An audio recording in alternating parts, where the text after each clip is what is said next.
Yeah. What's good, man? What's good, y'all? Ladies and gentlemen,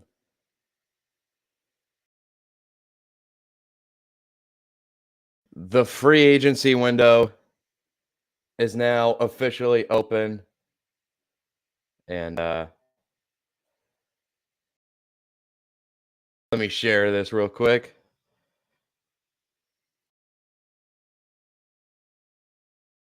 Here we are.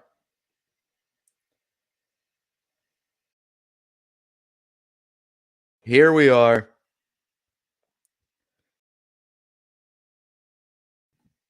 The 2023 new league year has officially commenced.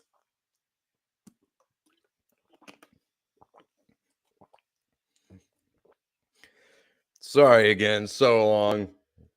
It's been so long since I've sat down here and started recording. Again, I'm really sorry. I've been inactive for about a month or so. Just dealing with a lot of stuff. Personally, as far as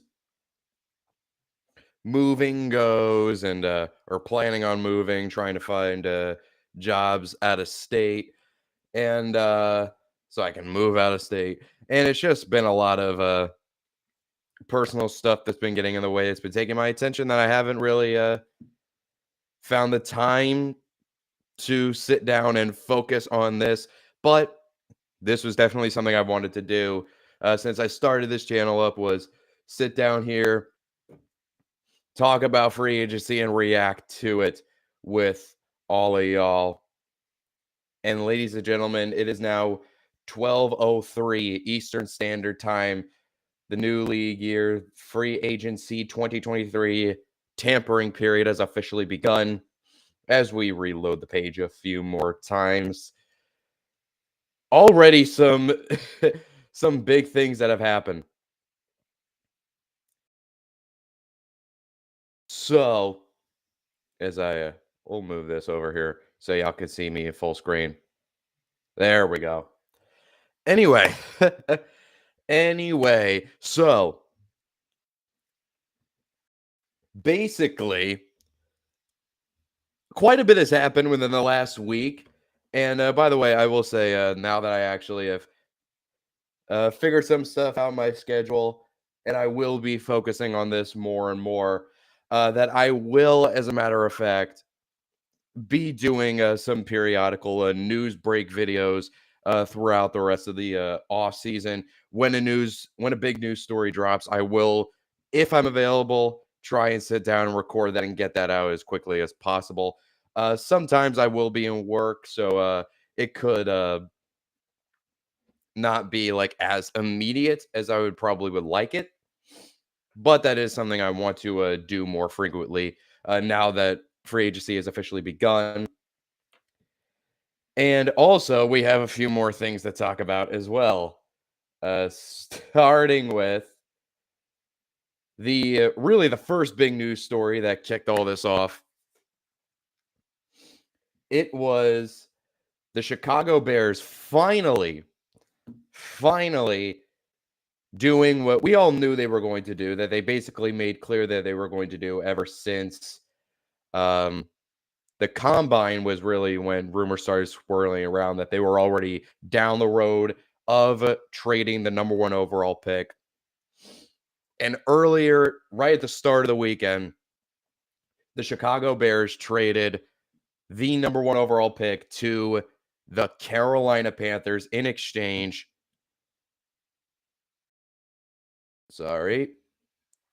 In exchange for 2 1s, 2 2s, a 5, and wide receiver DJ Moore. Now, when I saw this notification, I lost my shit because, like I said, we all knew this trade was eventually going to happen. We just didn't know what team it was going to be to and what that team was going to have to give up in order to move to that spot. We knew it was going to be a QB needy team. We knew that. But now it's official, and let's talk about this from two perspectives. First, perspective of the Chicago Bears. Ryan Poles, applaud to you, my man. Applaud to you. This was such a great move for the Chicago Bears. I've been on this train ever since the idea was floating around, ever since the Bears got the number one overall pick. And everyone saying, well, the Bears should probably move on from Justin Fields. That I was so sick of that narrative. Everyone saying, move on from Justin Fields and go with Bryce Young. Go Bryce Young. He's the more surefire thing. Move on from Justin Fields. And I'm just sitting here and I've been thinking this entire time, why?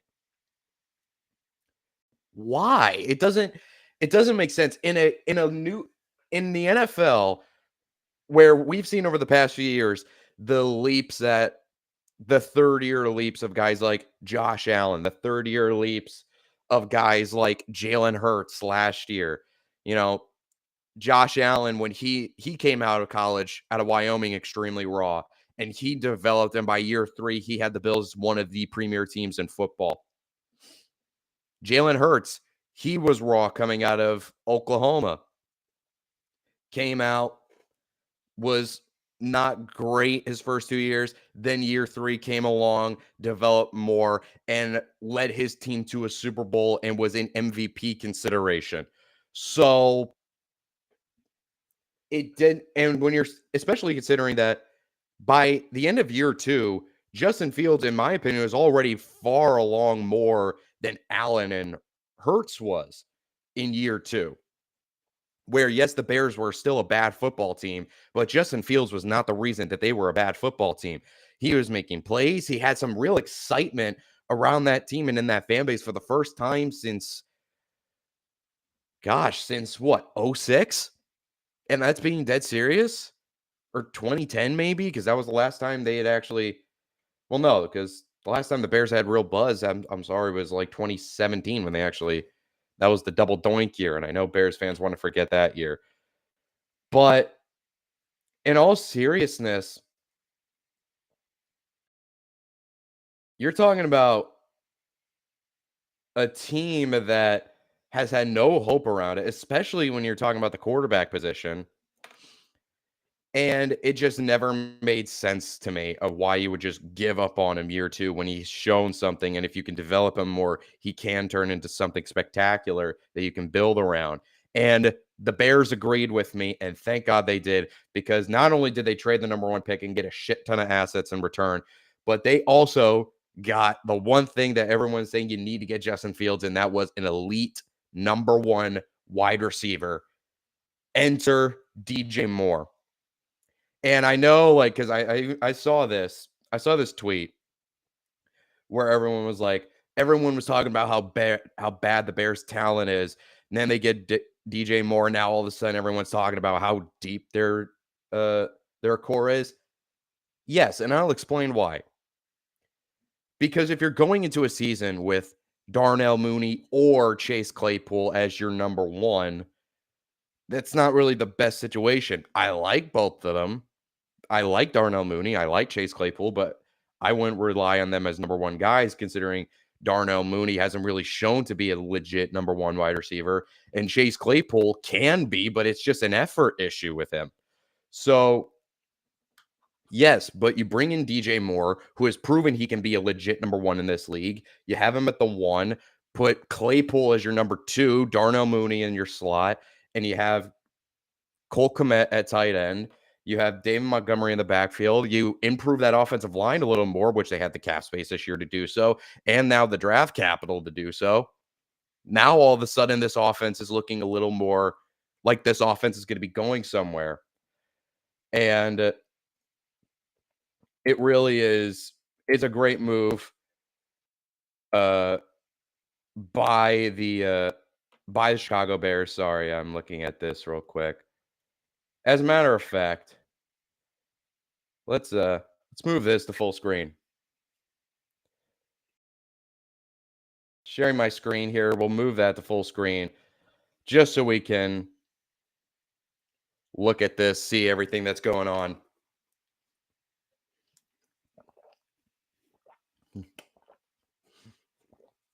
Now for the Panthers in this situation. I actually also like this for the Carolina Panthers because yes, you had to give up DJ Moore, and that is huge because one of the reasons why I thought Carolina was such a great landing spot for a quarterback was because you still had guys like DJ Moore there. You still had talent there. Um, but it is definitely less of a exciting landing spot for a quarterback, but not by much because of the hiring of Frank Reich, the quarterback whisperer Frank Reich, and you moved up. You had to give up a lot to do it, but you moved up to the number one spot, and now you have solidified your chance of getting Bryce Young into the building. Now, there has been talks about them maybe wanting CJ Stroud more because he showed out at the combine, which honestly, I think would be kind of stupid to trade up for CJ Stroud. I mean, they could, but not over Bryce Young. But in the case of Carolina, yeah, you gave up DJ Moore. Yes, you gave up a bunch of future picks for this pick, which I think will ultimately be Bryce Young. It's just such a nice foundation to build around. You got a new head coach, you got a young quarterback, a young rookie quarterback into the building, whoever that will be. Because at the end of the day, you never know. You never know what a team is thinking. And all of a sudden you just have a little more optimism around the organization than you did than you've had for years, really ever since Cam Newton has been here. You have not had this much excitement around a team since Cam Newton has been here about the possibility of, landing someone like a Bryce Young or a CJ Stroud because again, you never know. But everyone's saying that the Bears fleeced them. I disagree. I think this is a win-win trade for both teams. I think both teams are going to benefit in this because in the case of the Bears, you keep Justin Fields and get him a number one wide receiver and get a bunch of draft capital to build your team for the future. And for the Carolina Panthers, you have solidified yourself at getting yourself a franchise quarterback. So it's a win-win for both teams here. And I really like the deal for both teams. Now, the next big trade was a trade that happened within the last 24 hours. And that was, hold on, we're going to see if anything broke. Well, there's the first one.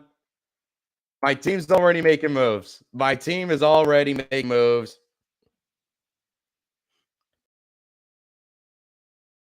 So here we go. 12 minutes in, and the Patriots are the first team to make a move.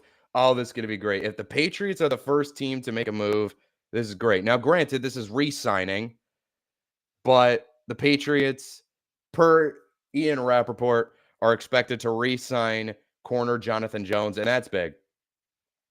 That's big for this team considering corner, more specifically corner depth, has been kind of like a sneaky need for this Patriots team. And their starters are fine. I think their starters are fine, especially considering that they were able to hit on the two Joneses last year, the two rookie Joneses, Marcus and Jack.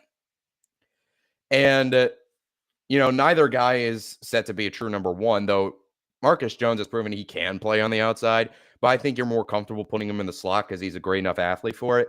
And Jack Jones, when he was on the field, proved that he could be a really good starting caliber corner. And Jonathan Jones, he's been here for so long.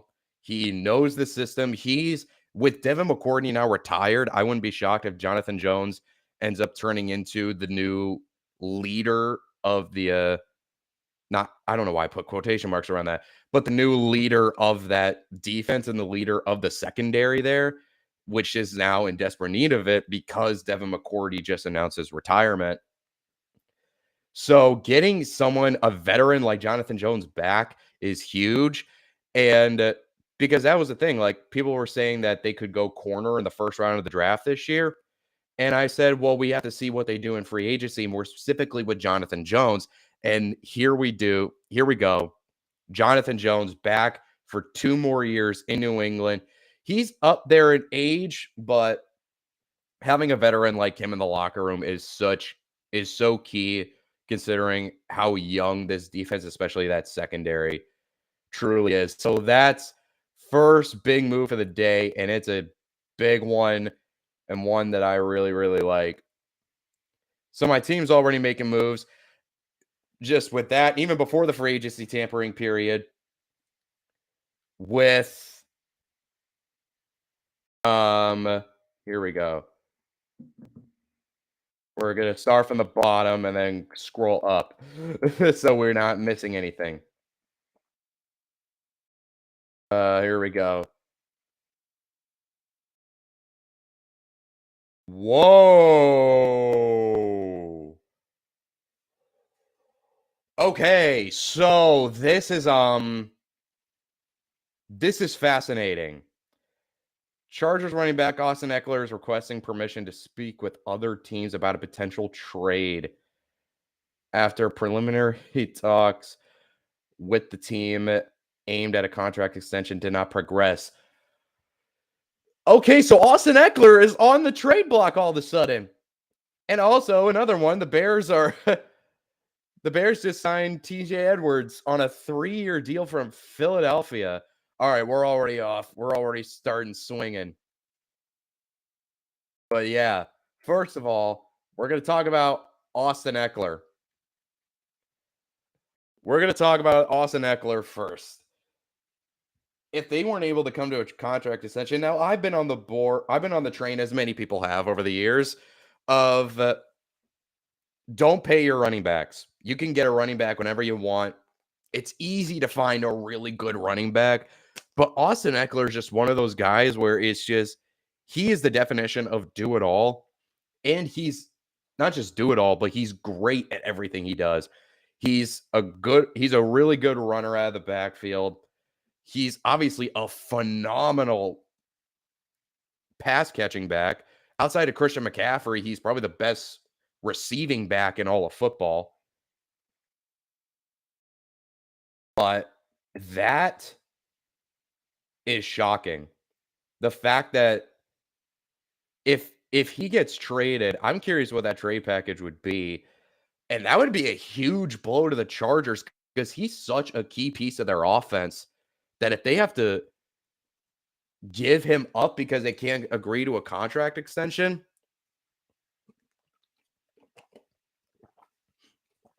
oh boy. But here we go. The actual first free agent is, of course, by the by the Chicago Bears, who have like $500 million in available cap. And that is TJ Edwards from the Philadelphia Eagles. TJ Edwards, he's probably the best linebacker on the market or at least coming into free agency, not including guys like Bobby Wagner who got cut. But TJ Edwards, I like it. We're going to have to see what the details and the terms of that contract is going to be. But hey, man, they're already spending, and here we go. Right as I say that, it's a night. Wow, that's a bargain. 3 years, 19.5 million, 12 million guaranteed. That's a really good deal to get a good, solid linebacker like TJ Edwards in a league where linebackers are not easy to find. To get a $19.5 million over 3 years for a good linebacker, that's a really, really good deal. Man, the Bears, like I said, they had a shit ton of cap space coming in. They're about to make a lot of moves.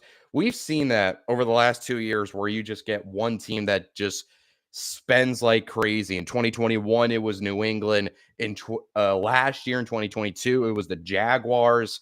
And I think the Bears are going to be that team this year where they're just going to spend crazy money. And yeah, but yeah, that was all happening. And we're going to see if anything else popped up new. Not yet. So, but we didn't even talk about the other big story that happened before free agency, and that was the the Los Angeles Rams trading Jalen Ramsey. Heard that right? Jalen Ramsey to the Miami Dolphins in exchange for a third round pick and tight end Hunter Long. First of all, for the Miami Dolphins, unbelievable steal. They fleeced. No, even if Jalen Ramsey doesn't end up being good, they fleeced the Los Angeles Rams because, like I said, even if Jalen Ramsey ends up not working out in Miami for whatever reason, you only gave up a third round pick for him and a backup tight end. That's it. You only gave up a third round pick. Now, if that third round pick turns into somebody like a defensive back who ends up being better than Jalen Ramsey somehow, then yeah, it'll look bad. But right now, at the moment, it's like, hey, if he doesn't work out, you gave up a third round pick for him. But you gave up a third round pick for at right now the best, arguably the best corner in football. So, and didn't even have to do much to get him. So that is a phenomenal move by the Miami Dolphins. Now it's time to roast. It's time to roast the fucking Rams.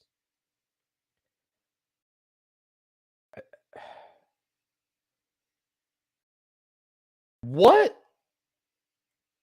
what is the goal of the LA Rams? I'm so confused. Was their goal to just win one championship and say screw it, we're done? Like that like the team that was trying to trade get all these star players to go chase a ring, the whole fuck them pick strategy that originated from them, now all of a sudden they care. I mean, it makes sense why they all of a sudden would care because I mean, you looked at last year where all their star players, except for Jalen Ramsey, he was the only star player who didn't get injured. When all their star players got hurt, they looked at themselves, they became terrible, and because they realized, oh shit, after all these star players, if they get hurt, we don't have any depth behind them. And they came back and bit him in the ass. So much so that they don't even have a first round pick this year, which is the 6th overall pick, because they traded that pick to get Matthew Stafford, who now all of a sudden he's looking on an island with him and Cooper Kupp and Aaron Donald just looking around like, what the hell's going on? Like they just went from top of the world to bottom of the basement just like that. And my problem is not trading Jalen Ramsey. That's not my problem. The problem the problem is not getting anything major in return for Jalen Ramsey. And that's what I don't get. How the hell were you able to trade Jalen Ramsey and only got a third round pick for him? Not even a second. I think fans would have even been okay with a second round pick. You didn't even get that for him. Arguably the best corner in football, and you gave him up for nothing. That doesn't make a lick of fucking sense for me. And the Rams are getting laughed at, and they deserve it because you're telling me because it's been known for what I think a little close to 48 hours now that they were going to trade Jalen Ramsey, and all you were able to get for him was a third round pick. A guy who's still regarded as one of the best defensive players in football, and you were only able to get a third round pick for him and a third string tight end. It doesn't make sense to me. It does not make sense that they couldn't even negotiate to get more. And this was a situation where the Dolphins fleeced the Rams because, like I've said, the Dolphins win regardless. Because if Jalen Ramsey works, you just got the best corner in football on your team. If it doesn't work out, you only had to give up a third round pick in order to get him. Whereas with the Rams, it's like, I don't know if they're tanking. I mean, I think they're actually going to have a first round pick next year for the first time in fuck, 8 years. So, hey, probably that's what they're thinking, but it just makes no sense how a team that went all in to win a championship is now all of a sudden in just pure tank mode just a little over 1 year later. It just goes to show, man. And I criticize the Rams for that whole fuck them pick strategy. I've done it so many times over the past calendar year. I was like, hey, the whole F them pick strategy, it's gonna come back and bite this team in the ass, and now it's coming back to bite them in the ass. So that's all I had to say about that. As we're just really waiting for more deals to come up. We started out hot. It looked like we were just gonna get going, and now all of a sudden, it's just now it's starting to slow down. And this is kind of the bummer because we're just sitting here, mainly just sitting here waiting for something to happen.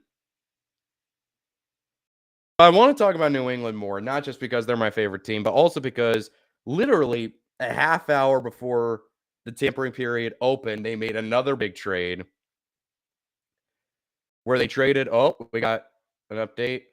Never mind. It's just what Austin Eckler is scheduled to get, and that's still a huge story. But I'm seriously, I'm so intrigued at how this is going to play out. Are they eventually going to reach an extension? I would like to think they would because it doesn't make sense for the Chargers to just give him up when he's such a crucial part of their offense. But anyway, the Patriots, right before the free agency tampering period opened, traded tight end Jonnu Smith to the Atlanta Falcons in exchange for a 7th round pick. Now, here's the thing. New England, I was expecting New England to renegotiate his contract, to try and, just clear up some more cap space so he's not such a cap casualty because that contract was so bad. Belichick was just like, nah, screw you, Jonnu, just get off our books. And yeah, that was a really, really bad contract. And I remember 2 years ago when they signed him, he was their first big signing that he had that offseason, that crazy offseason where they were just signing everyone. And I was so excited when they got him. It was a 4-year, $50 million contract. And I thought he was going to be, and they signed Hunter Henry immediately after. And I just assumed that it was going to be Gronk and Aaron Hernandez 2.0, where it was, you had these two guys who were so good, so talented, and they were just going to wreck the league. And it just didn't happen. It just, Hunter Henry found his footing in year 1. He fell off year 2, but everyone in that offense fell off year 2 when you had thing 1 and thing 2 running the show. But in the case of Jonnu never got going. He was a vital part of the offense at the beginning, and then he had a really bad game in week 3 in his first year in New England against New Orleans, where he had 3 drops or some, 3 really bad drops, including one that led to a pick 6. And after that, he just never found his footing in the offense. And, it sucks because now with Bill O'Brien as the offensive coordinator, I was really excited to see how Bill O'Brien was going to utilize someone like Jonnu Smith. But obviously, Belichick didn't see it that way. And they just saw him as somebody who was just taking up a crap ton of cap space. So they ended up shipping him off to Atlanta. And that's not the thing I have an issue with. I have an issue with this from the perspective of the Atlanta Falcons. And here's why.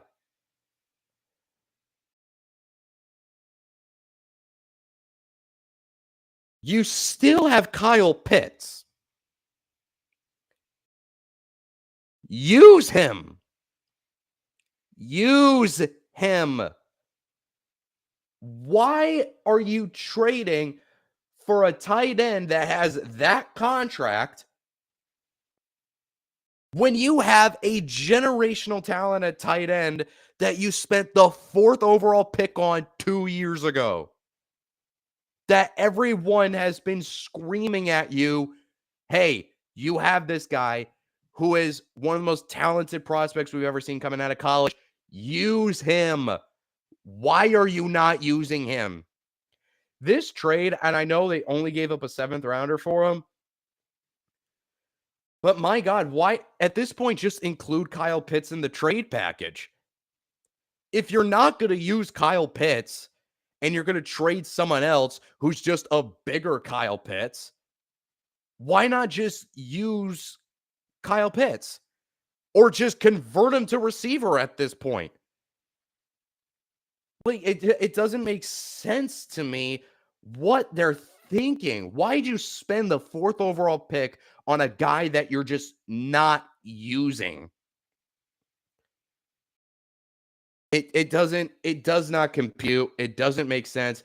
Someone save Kyle Pitts from this madness because Atlanta just for some reason or whatever does not seem to like him. And that's what I'm thinking. Like, if you're gonna trade for Johnny Smith, why not just, like I said, he's a bigger Kyle Pitts. Just include Kyle Pitts in the trade package. Just include him in the package. Like, it doesn't, because unless you're converting Kyle Pitts to wide receiver,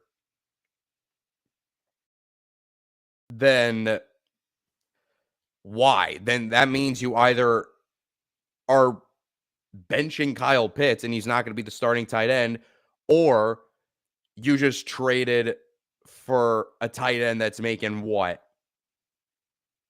15 million a year? A backup tight end who's making like what, 15 million a year? Let me see here. Let me do the math real quick. 12 and a half. You traded for a backup tight end who's going to make $12.5 million a year. Oh, Lord. Oh, my Lord. I don't get it. Atlanta, I just don't get it. But we're not getting any new updates at the moment. So let's talk about this and the implications that this could have on the Chargers, a team that's, my gosh, we've always seen this over the years where like around this time of year, players are requesting trades or going to get traded that you never thought in a million years would even be on the trading block. This is one of those names.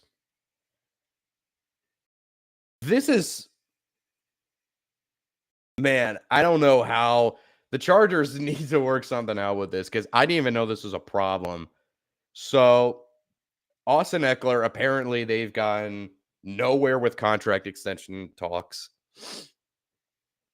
And it's gotten to the point where he's now going to be, where he's basically requesting a trade. And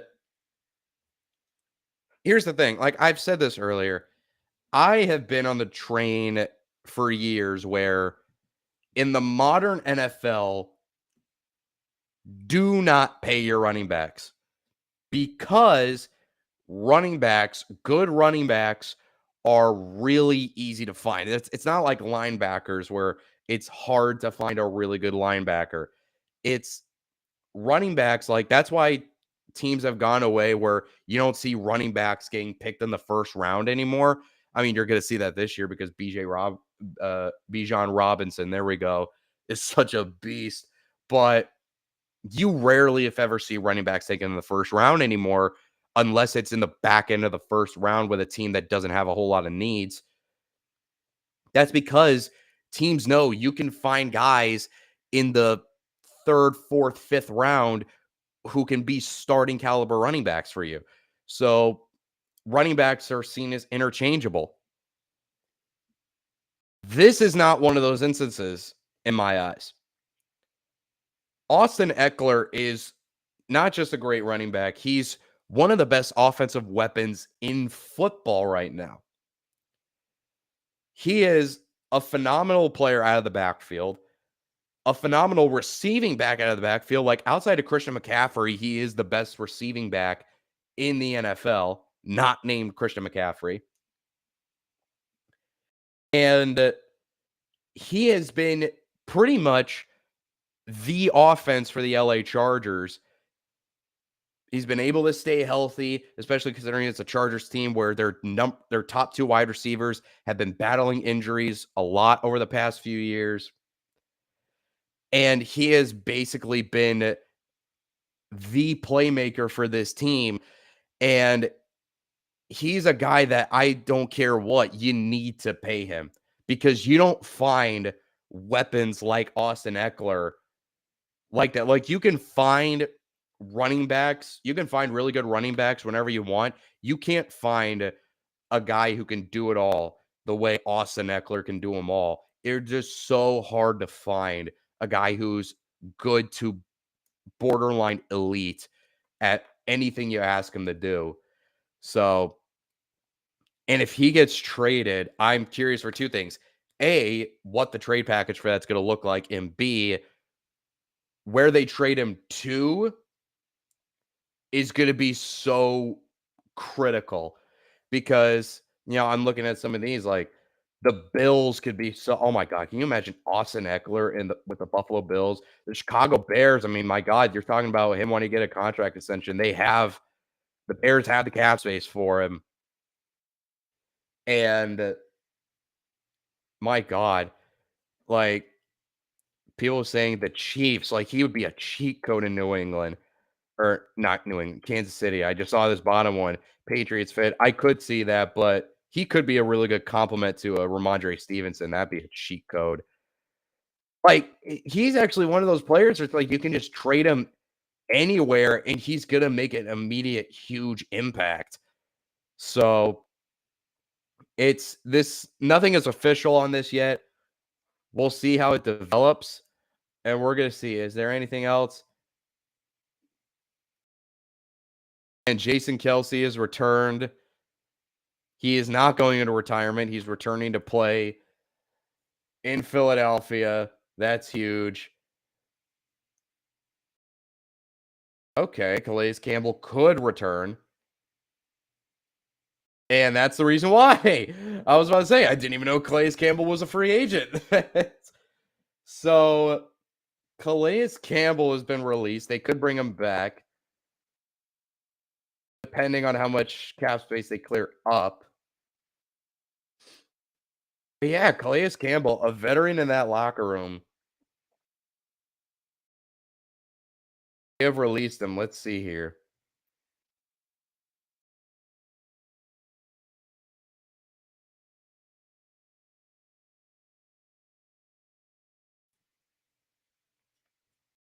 Yeah. So,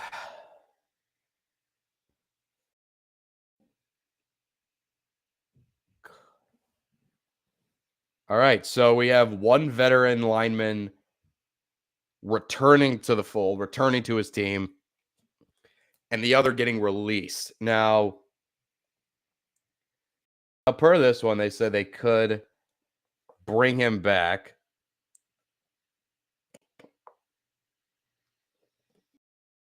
Yeah.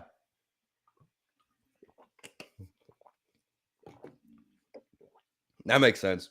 I mean, hell, the Eagles did that same exact thing with Fletcher Cox, I think, last year, where they released Fletcher Cox and then said, no, we just need to do that to clear up some cap space. And then they ended up bringing him back. And I think the Ravens are doing the same exact thing with Calais Campbell because I can't imagine him signing anywhere else. He could because he's been in the league for so long, and his veteran leadership is something that any team is going to benefit from. But I mean, like you said here, like they're talking about how he basically is the embodiment of what a Baltimore Raven should be. And if that report from Rappaport is true, then yeah, I can imagine he's not going to be available on the market long. The thing with the Ravens is they're just waiting to figure out what the hell's going on with Lamar, and we're not gonna know that until a few more days. Let's see here. Speaking of the Ravens, the Broncos are trying to sign Ben Powers to a 4-year contract. Okay. Hey, Baltimore's already in the news so far. But yeah, back to the Lamar thing.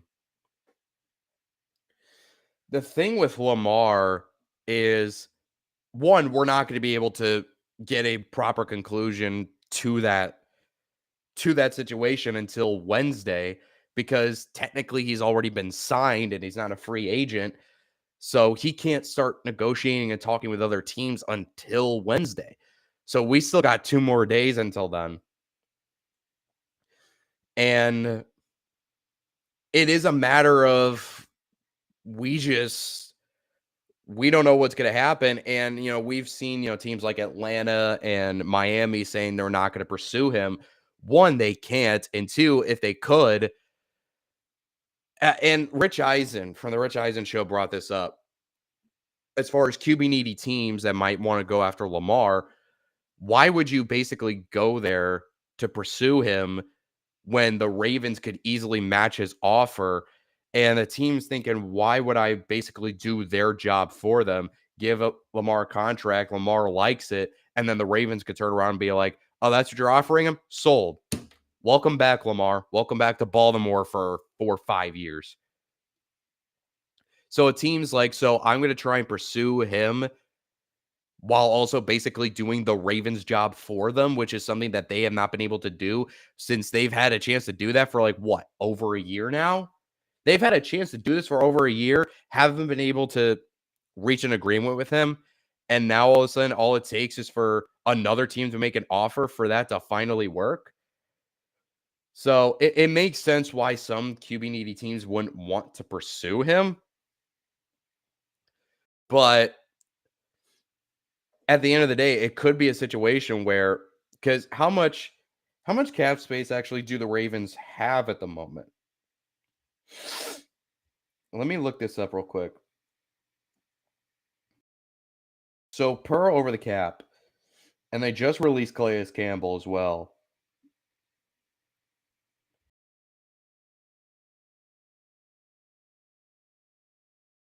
Okay, yeah. So the Ravens are in the red. So the Ravens are actually $3 million over the cap. What did releasing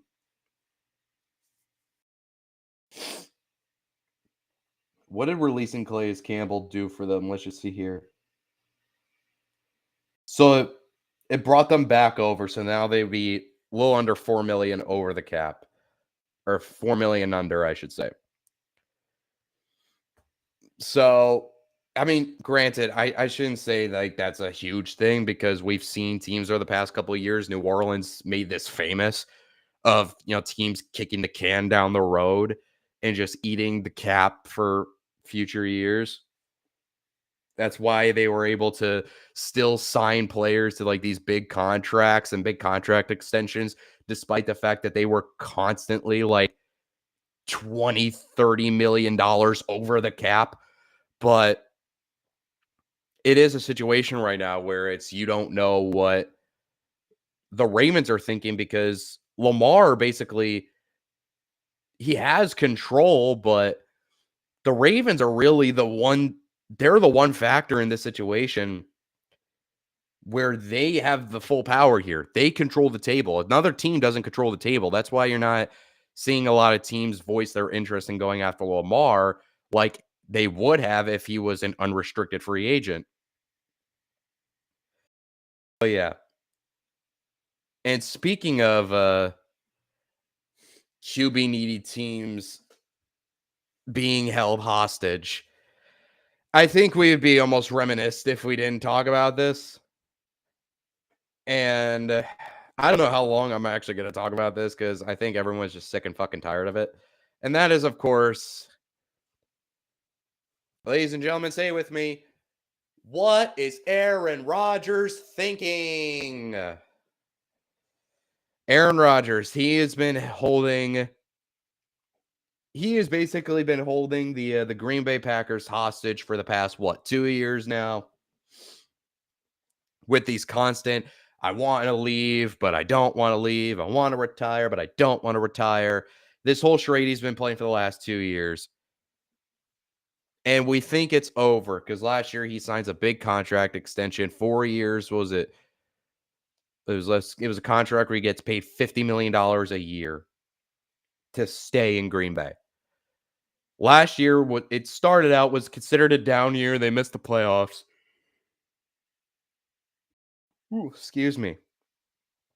But here we are in a situation. Yeah, that's not what I wanted to do. Here we are in a situation where we are now once again back into the cycle. He's now back into the cycle of doing this whole charade, basically learning from his predecessor, Brett Favre, who did this same exact game for so many years. Basically for the latter half of the 2000s, Brett Favre was doing this charade. Aaron Rodgers is learning from him and actually exceeding him in a lot of ways because Aaron Rodgers, he didn't want to just hold one team hostage. He's like, I'm going to hold two teams hostage. And that second team has been the New York Jets.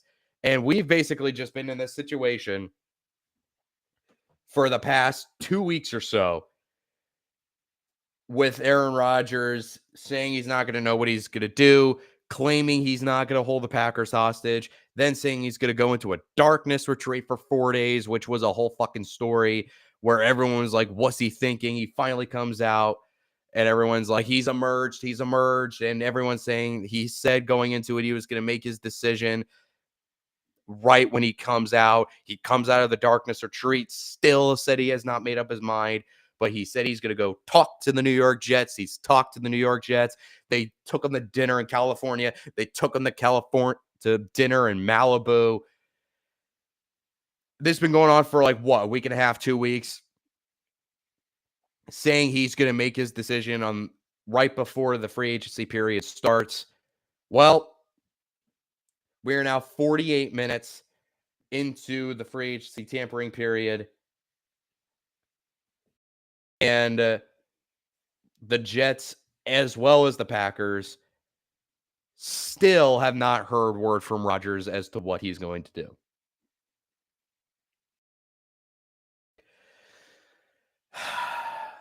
I just I'm just so over it. Like I need to bring this full screen for a second and talk about this because I think I could speak for everybody when I say we're just so fucking over it.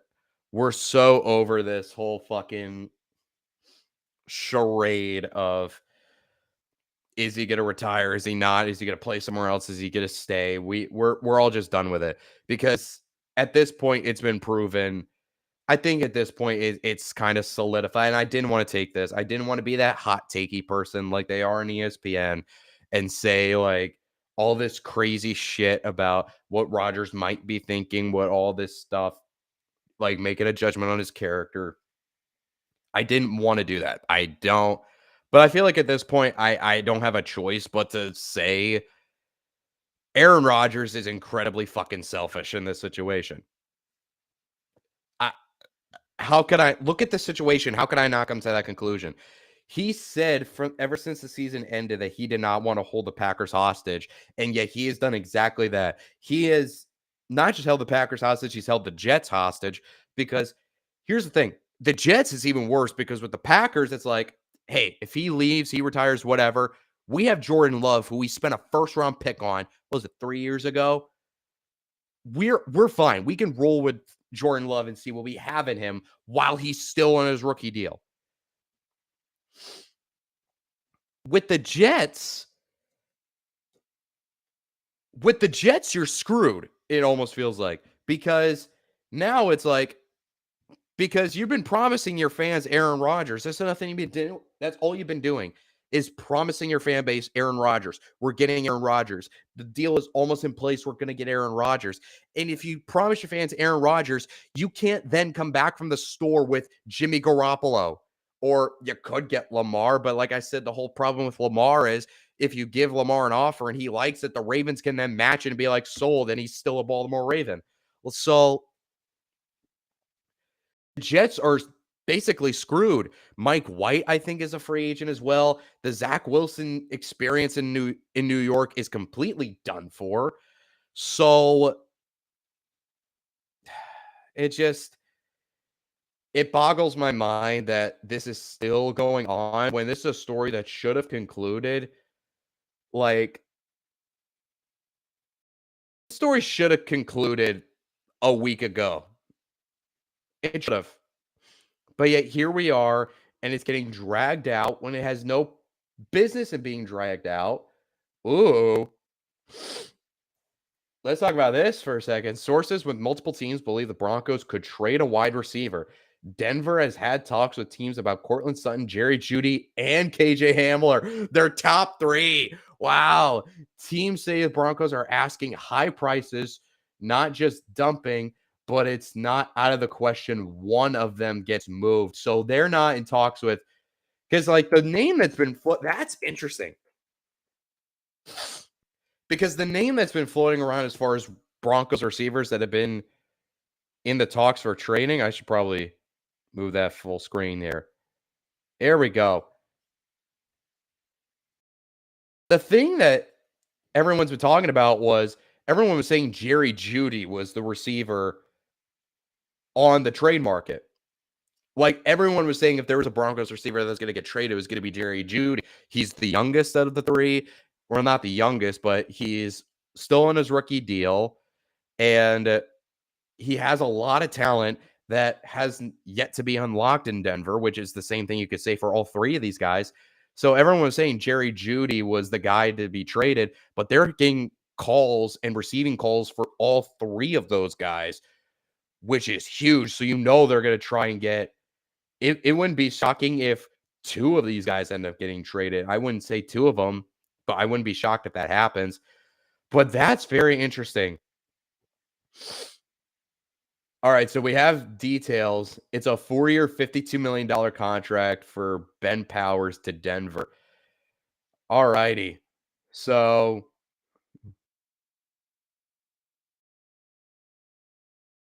all righty. That's big. So, Denver just signed a huge guard, one of the top guards on the market, and they're going to be trading at least one of their top three receivers. Now, who they trade is going to be big. Who they trade is going to be big, and we'll just have to wait and see. Like I said, it's nothing official. We'll talk about it when a trade is official. And that's the one thing about free agency that's kind of like a bummer is a lot of this is just sitting around waiting for something to happen. And we're going to be here for the next, we're coming up on the 1 o'clock hour. We're going to be here for another 3 hours. We're going to be here until 4. And then if a big story breaks after 4, then I'm going to sit down here and talk about it, put out a video about it. But that's only for I'm only gonna do that for, like, the big signings, like, the uh, big news stories. Like, these little ones, I'm not gonna talk about that much, like Jonathan Jones or TJ Edwards, I'm not gonna talk about those. Uh, I'm only gonna talk about for, like, the big, big money deals or big contracts, big player names. So, yeah, that's gonna be a lot of fun. But I'm going to be here live on YouTube for the next 3 hours until 4 o'clock Eastern Standard Time.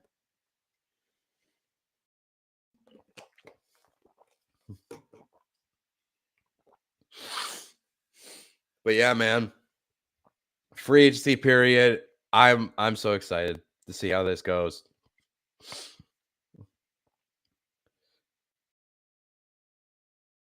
All righty.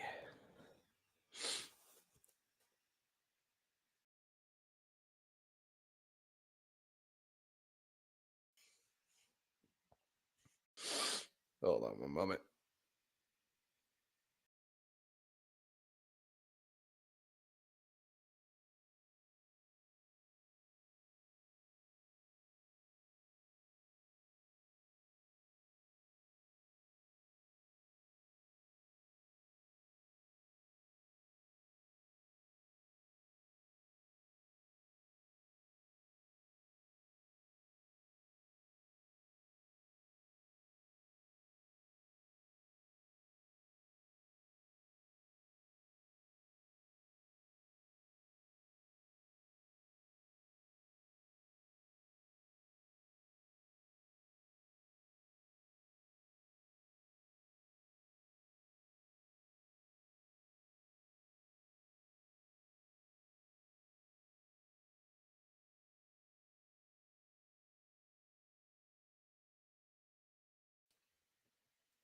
Sorry about that. I'm back.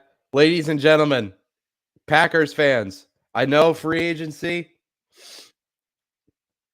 I know free agency is usually a downtime for you. Trust me, as a Patriots fan, I know. I know how that feels. But ladies and gentlemen, Packers fans, you finally made something. The news Packers fans have been waiting for. They've agreed to terms with All-Pro returner Keyshawn Nixon. Oh, on a one-year deal worth $6 million. So hey, good move for the Packers. Wow. Oh, the Packers, bro. The Packers, man. Brian Gutekunst never changed. Like, that's the thing. Like, ugh. And like, here's the thing, Packers fans. I know how you feel. As a Patriots fan for years, we've been in the same boat where we just sit around watching everyone make these huge moves, and we're always just like, what the hell? Like, do something. Where we're just sitting on our asses, not doing anything while everyone else is making these big moves, and we're just like, do something. Ooh, Falcons have agreed to terms with David Onyemata. All righty. All righty. That's a good one. Defensive tackle depth. That's a nice one. I like that. So, hold on. I'm sorry. Someone tweeted this. I gotta see it. Well, fuck. Am I not gonna find it now? Shit. Shit. Okay, I can't find it. Someone said announce entire free agency to the Bears. I thought that was funny. But anyway, alrighty. Hopefully these will be coming in soon. Andrew Beck signs with the Texans on a 2-year, $6.75 million contract. Okay. The fullback has kind of died, but hey, ain't nothing wrong with a good old fashioned fullback. Hey man, fullbacks are people too. I know they're pretty much going extinct.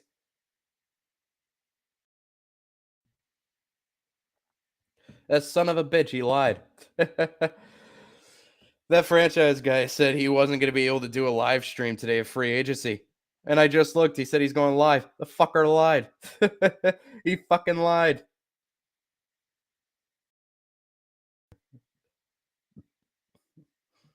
Man. Alrighty. So,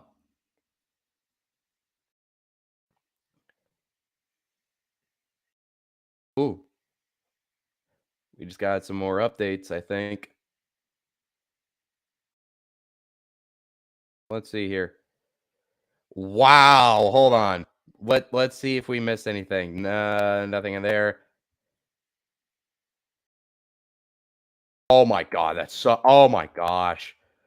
That's probably why. Yeah, I was just first of all, I'll get to this later. But we were just talking about Austin Eckler, and like I don't know if you would get rid of him because he's such a valuable piece.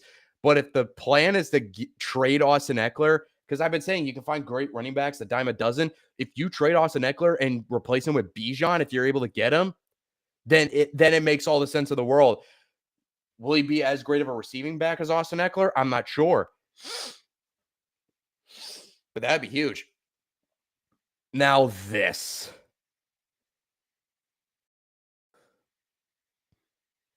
That like everyone, here's the thing. I just want to say this. Everybody was shitting on us, granted, in hindsight, for good reason, was shitting on the Patriots last year for trading Shaq Mason for a 5th-round pick. Shitting on us. And here we are, exactly 1 year later, and the Bucks are releasing him. The Bucks are releasing him if they don't get a trade done in the coming days. Wow, man. Just saying. Ain't it funny? Ain't it funny how some things plan? Ain't it funny how some things just work out? I don't know, but like, and granted, I was in that boat last year of like, why the hell? Speaking of the Bucks, this is a story that's developed in the last few days. The Bucks, they're one of those QB needy teams now that Tom Brady is retired, and Baker Mayfield, ever since he got released by the Panthers and went to LA for the latter half of the year, he made a case for himself that he can be a starting caliber quarterback still in this league. And Baker Mayfield to the Bucks, that could be really, really intriguing. And I love Baker. I've been on the Baker train for so many years, and I just want to see him get a fair shot, a fair chance to be a starter because he got screwed over in Cleveland. He didn't do well in Carolina, but he went to the Rams and thrived. I think Tampa could be a really good landing spot for him, where they still have Mike Evans. They still got Mike Evans there. They still got Chris Godwin there. Granted, they released Leonard Fournette, and the Bucks, obviously for great reason, don't have any hype around them. You know, that's mainly because that's what happens when Tom Brady leaves, and you were a poverty franchise before Brady left there, before Brady went there, and now he's gone, and you're going right back into the basement. But getting someone like a Baker Mayfield as your starting caliber quarterback, hey, it's either him or Kyle Trask. Which do you want? If you had to pick one, Bucks fans, it's him or Kyle Trask.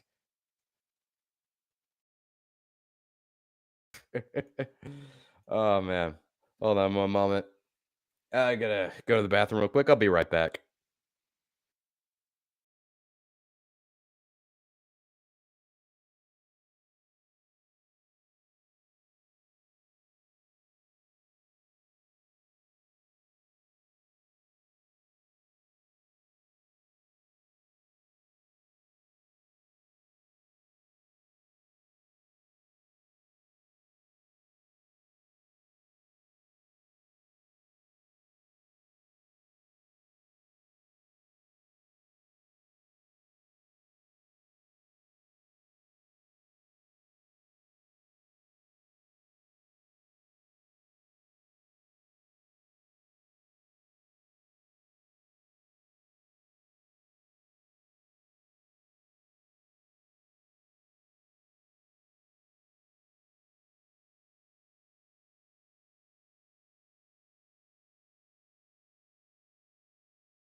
All righty. We're now back. Did we miss anything? We'll see. Three more cheats. Tweets popped up. All right, so it's a 3-year, $35 million contract for David Onyemata to the Atlanta Falcons. I still want to know what the hell they're playing with Kyle Pitts is, or what I still want to know. This is a really good signing, though. Really good defensive tackle prospect for them. I'm sorry. It's just Atlanta. What the fuck is their plan with Kyle Pitts? I want to know what it is.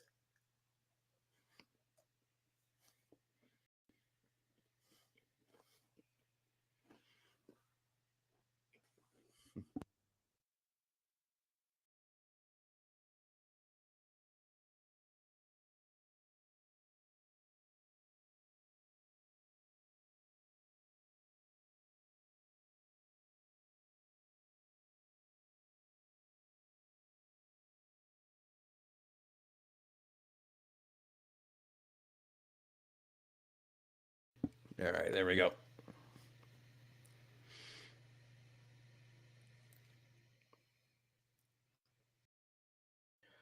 All righty. Right now, it's just reacting and talking about whatever pops up, which right now is nothing new. uh, you always forget. Look, everyone, look who's trending. Fine. We'll fucking talk about this for more.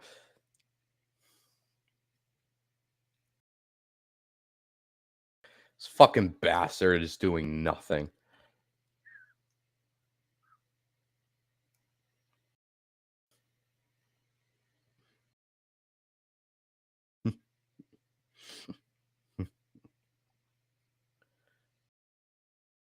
Yeah.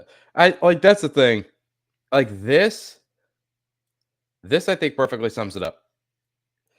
I think this is a sentiment that all Packers fans have. They just want I don't think they want Aaron Rodgers back. I don't think any Packers fan wants Aaron Rodgers back. I think everyone's just like, you know what? Let's just see what Jordan Love has.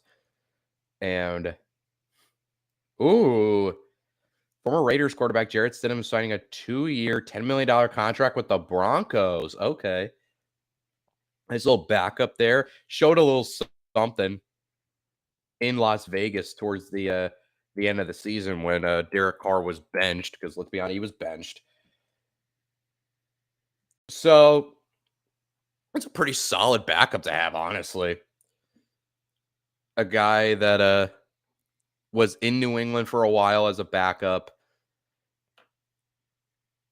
then went follow McDaniels over to the Raiders. Now here he is, a backup to Russell Wilson with Sean Payton. That's a pretty good backup. If Russ ever got hurt or underperforms again, Jared Stidham's a nice solid backup where you can put him in and just lead the ship. Just put it on cruise control. Don't fuck anything up. I think Jared Stidham is good enough for that.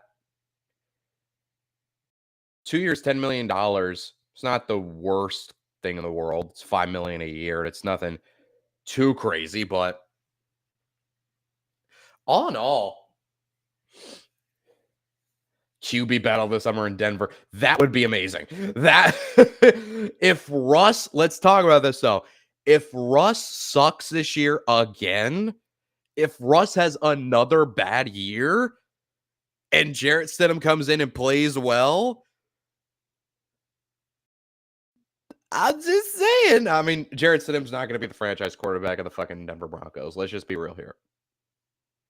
Even if that does happen, Jarrett Stidham is not going to be the franchise quarterback of the Broncos. They're just going to try and go and find a new guy to be their franchise. But in the case of Russell Wilson, though, if Russ has another bad year, especially if the Broncos do end up trading another, if they do end up trading one of their top 3 wide receivers, man, all hell's going to break loose. The Raiders have to be on Lamar, right? Man, that's another one. Chicago Bears are in serious discussions with the Las Vegas Raiders for the 2023 number 1 overall pick. So the Raiders, we now know, were in that conversation for the number 1 pick. And Grazi brings up a great point. Will they be in the Lamar discussion? Maybe. Man, can you imagine that AFC West division with Mahomes, Herbert, and Lamar? I'm not going to include Russell Wilson in that because he has to actually play good in Denver in order for me to want to put him in that discussion. But yeah, man, that could be interesting. T Man, talk about an incredible situation. Lamar in Las Vegas with Devontae Adams, Darren Waller when healthy, Hunter Renfrow, they just tagged Josh Jacobs. That could be a scary offense. If if McDaniels knows how to use someone like Lamar, that could be scary. That could be really, really, really scary. But again, that's just speculation, and we're not going to know anything about Lamar for another 2 days. We're not going to know anything about this man right here until the next 2 days. So, and the Jets are trending. Why are the Jets trending?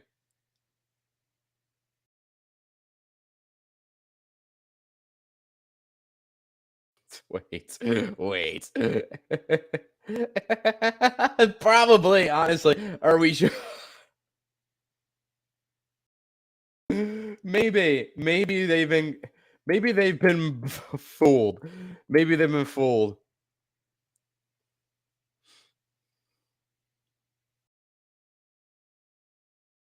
Man, it's just and I mean it when I say I've lost so much respect for Aaron Rodgers during this. I just it doesn't make any sense to me how someone is this desperate for attention. Because hold on a moment. I got cookies, so I don't want y'all to hear me chewing.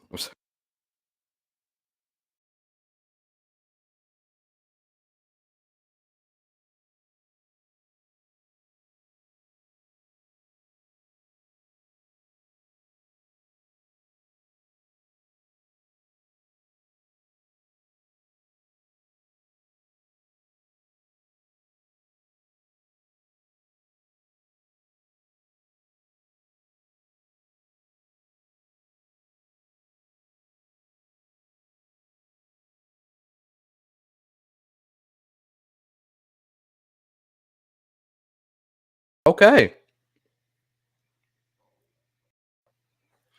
So we now have contract details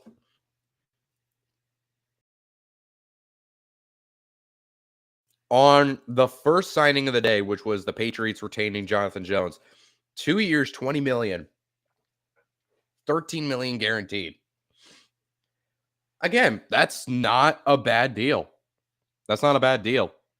A really good corner that I think is can be a crucial now leader in this DB room that they have. 2 years, 20 million, 13 million guaranteed. That's not a bad deal whatsoever. Keep him on the roster, help develop the younger guys that they currently have and they might bring in eventually.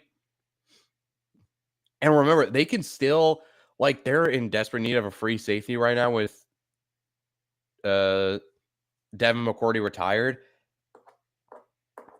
Like they could still be in the play for someone like a Jesse Bates or someone like a Jordan Poyer, maybe.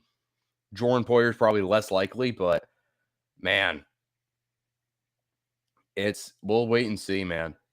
But that's a really that is a really good deal to bring someone like him back. That's so crucial for that team. And yeah, here we are again, just fucking waiting, man. All right, new rule. New rule. We refresh the page once every minute, unless it comes up here as new tweets. Oh shit. Ooh. DeAndre Hopkins is trending on Twitter. He's another big one. Where will he be traded to? Because we know he's going to get traded.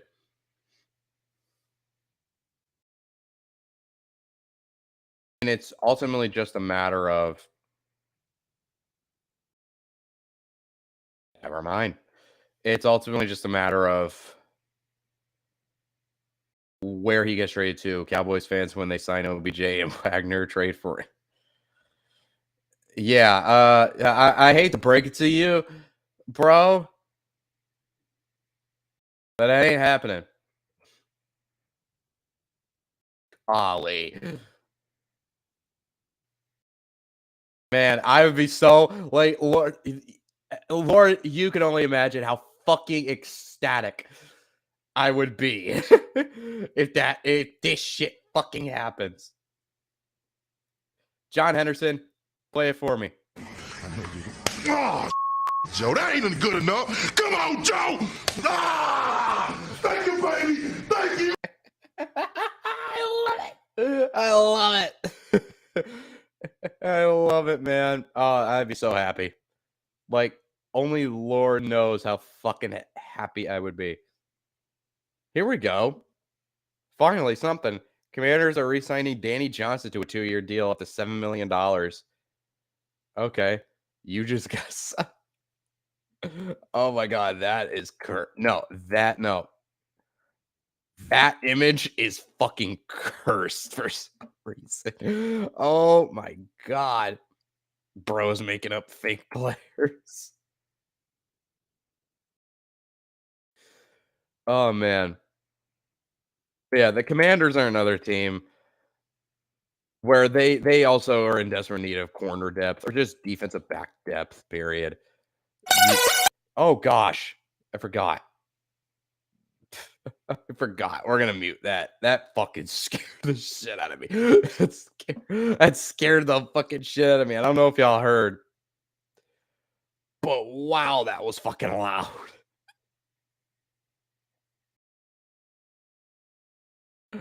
Wow, that was loud as shit.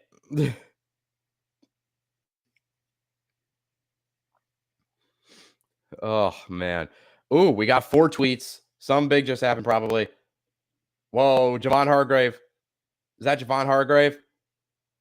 Former Eagles defensive tackle Javon Hargrave has reached a 4-year, $80 million deal, signing with the San Francisco 49ers. Holy shit. And the Chargers re-signed Easton Stick. Fucking holy shit. And the Patriots re-signed Raekwon McMillan. Holy shit. Holy shit. Ladies and gentlemen, it has happened. Our first mega deal has officially happened. Javon Hargrave has reached an agreement with the San Francisco 49ers. 4 years, $80 million, $40 million guaranteed with the 49ers. Drew Rosenhaus, you motherfucker. You were a fucking legend, my guy. Drew Rosenhaus is a fucking legend, my guy. Is this all just... Wow, man. That is huge. Oh my god, Javon Hargrave and that defense is gonna be insane. I know they don't have D'Amico Ryans anymore, but my god, that defense that defense that prides itself on having great defensive interior tackles. They just got the best one on the market. They just got the best possible guy on the market. That is a cheat code. Javon Hargrave to San Fran is an absolute cheat code of a signing. Hargrave, who's made a name for himself in Philadelphia, was a key contributor on that Eagles defense that led the league in sacks. How many sacks did he have last year? I gotta look this up.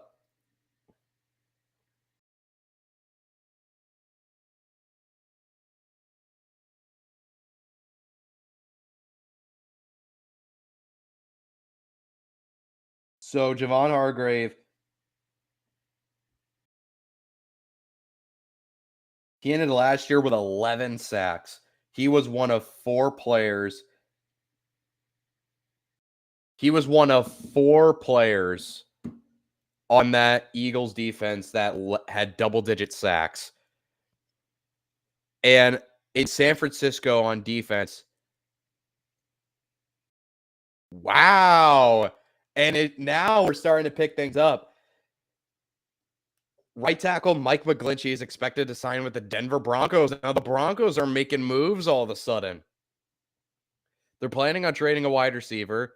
They just signed Ben Powers, and now they're signing Mike McGlinchey. They are improving that offensive line that was riddled to hell and back with injuries last year. Their best offensive line last year was Garrett Bowles, and he got injured. He broke his leg in the middle of the year. They're looking to protect Russ this year because they saw he got bullied back there because their offensive line was not good. And they're making improvements, signing Ben Powers to a 4-year, $52 million deal. And now we'll just have to wait and see what that detail for Mike McGlinchey is going to end up being. But here we go. I mean, New England, come on, let's fucking make a move here. I mean, hey, we brought back Jonathan Jones. This is huge. But and sorry, Raekwon McMillan as well. Whoop-de-doo. But come on, man. We just traded Jonnu Smith to clear up cap. You gotta fucking do something, man. You gotta fucking do something. But man, Mike McGlinchey to the Denver Broncos. So Javon Hargrave, I didn't get to finish my point about Javon Hargrave. So Hargrave going to a team that has historically, ever since Shanahan took over as head coach, they have had a defense that has prided themselves on having a great defensive tackle. You look at guys like Eric Armstead, DeForest Buckner, like these big interior guys that are clogging the middle and fucking just getting after the pass rusher. When you have guys on the edge like a Nick Bosa, that the teams have to worry about coming off the edge, and they've always had those guys that teams had to worry about through the middle that can create pressure and chaos in the middle. And they haven't had that last year ever since they traded DeForest Buckner. Well, now enter Javon Hargrave. I love that signing. I friggin' love that signing for the 49ers. And Adam Schefter says it. Eagles now lost 2 starting defensive players. Hargrave to the Niners, TJ Edwards to the Bears. And yeah, man. And remember, they cut James Bradbury. Bradbury's a free agent. Darius Slay requested a trade. CJ Gardner-Johnson, I think, is a free agent as well. They are in a position where the Eagles are about to lose a lot of really, really key defensive players. And yeah, it's scary. Howie Roseman did such a great job putting that team together, and I think they're especially that defense. And I think they're about to fucking lose it all soon. All right, so now again, we're still just waiting. We're still waiting for some huge. At least we got that. We got Javon Hargrave. Well, I say we as in no, the Patriots didn't do shit. Javon Hargrave is off the market now. And hold on one moment. I'll be right back.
I'm back. Sorry about that.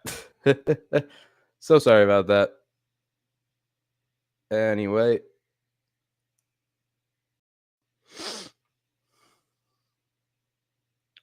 and man, 5 minutes and still nothing has happened. That's the one thing about free agency is that you're just constantly reloading the page, nothing really coming up, and it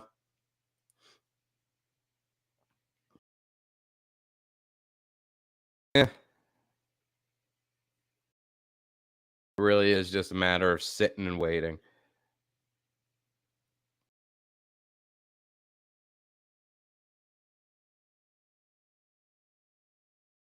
And I'm just hoping for something huge to happen. Will it be here? All right, so we have details on the Mike McGlinchey, and it's a 5-year, $87.5 million contract, 50 million guaranteed. Announcer Rogers, who cares? Shut up. And that's a big contract, and they've been throwing it around. The Broncos have been throwing around the money right now towards that offensive line. Which, like I said, they were in desperate need of fixing that line. And signing Ben Powers, both contracts they've signed have been north of $50 million. In the case of this contract, well over $50 million. Now, McGlinchey, he's a guy that he's not the greatest pass protector in the world. So that is a little concerning. But he is an excellent run blocker.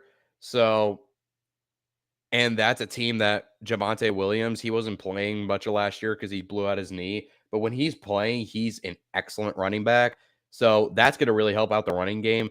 But they've been a team that's in desperate need of fixing that offensive line that was riddled with injuries last year.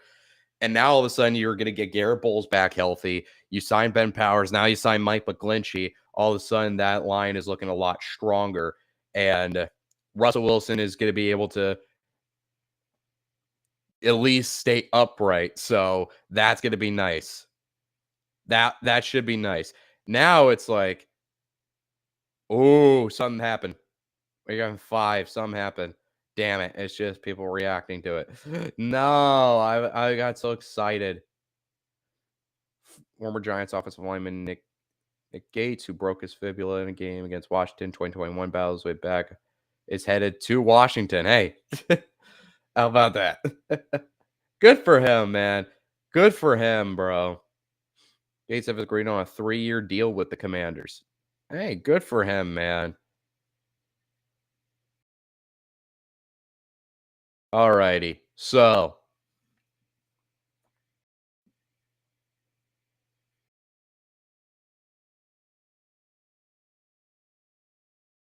something happened. Lions are so. Whoa. Oh, what? What the fuck happened?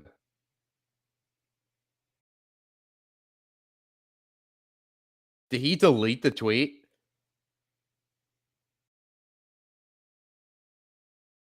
Uh-oh. Uh-oh. Well, we're going to have to ignore that then because the tweet got deleted, I think. The tweet got deleted. Oh, no. Oh, no. Oh, he just re-edited it. Okay. There we go. That's okay. I was about to say. So, wow. All right. Now, because we got scared for a second, we thought Ian got screwed over. So he just got the guaranteed number wrong. So it's the Detroit Lions signing Cam Sutton, 3 years, $33 million, $22.5 million guaranteed. That's a big signing for Detroit, man. The Brad Holmes, man. That defense that caught on late last year, having some secondary help.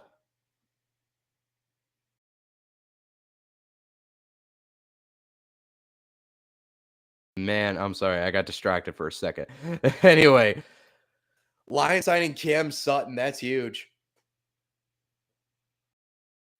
The Pittsburgh Steelers, like, they were really not a great defensive team last year. You know, Cam Sutton was one of the few good defensive backs they had, and they just lost him now. So going to Detroit, a team that corner was definitely a position of upgrade. And here we are. Cam Sutton, I'm assuming where are they going to put him? They're going to put him in the slot on the outside. It doesn't matter, I think. But man, Brad Holmes. I think everyone knows at this point how much I love the Detroit Lions and how much I love just the culture they built and the front office they have now. And they just seem to be doing all the right things.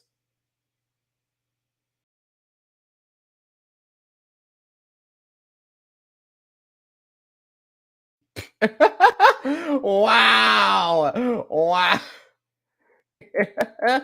Wow, man. But anyway, Cam Sutton. Corner was a big position of need because who else did they have on that roster as far as corner depth goes? Jeff Okudah's still there on his rookie deal.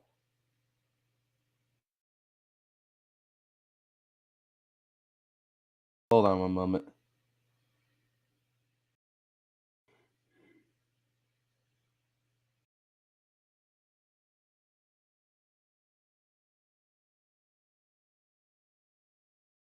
So they got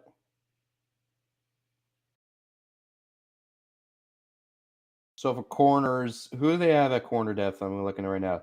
They have Jeff Okudah. They still got Mike Hughes. They got Amani Oruwariye, who took a real step down last year. Will Harris, Joby Jacobs they drafted last year, or Josh Jacobs. And yeah, not a whole lot else. Yeah, Cam Sutton, I think, comes in and immediately is their best corner. Opposite Jeff Okudah. Yeah, because your second best corner after Okudah is Mike Hughes and Oruwariye, but Oruwariye took a huge step back last year. So you don't even know if he's what version of him if you're going to get. If you don't know if you're going to get the 2021 version of him or the 2022 version. So it was a great move by them to upgrade. And yeah, man, what a really good signing on a contract that's not that expensive either. Here we go.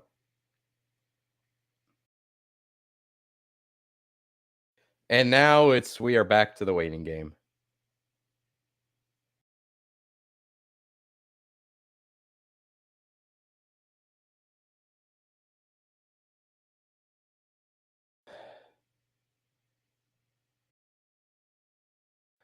We are now back to the waiting game.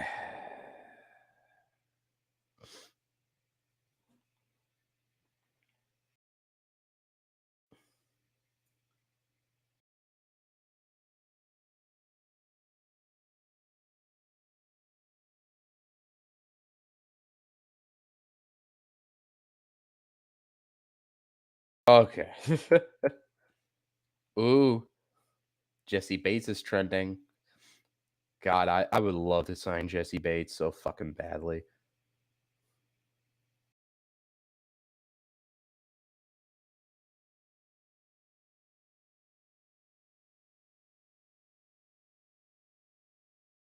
Uh,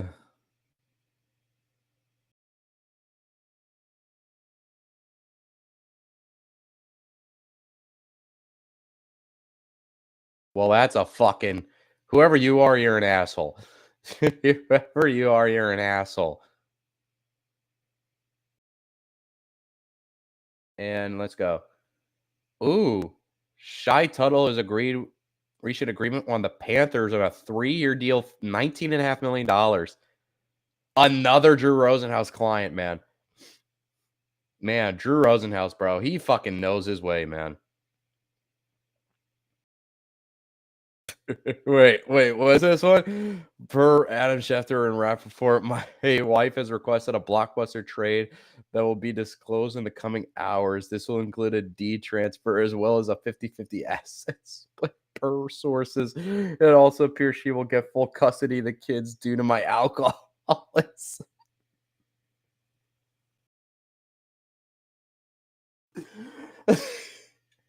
Oh, I fucking love the internet, bro. Uh, oh, I fucking love the internet. But Shy Tuttle going interdivision. He's another solid defensive tackle. Like a lot of these defensive tackles are pretty much just solid sign. Like Shy Tuttle's a solid signing. But we know what we're here for. We know we're trying to get the big ones. We're trying to find the big ones. Aaron Rodgers is trending.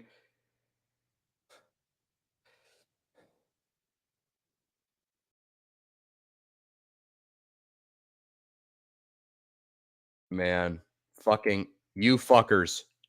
You hold on. I'm sorry. You fuckers, do something. Please do something.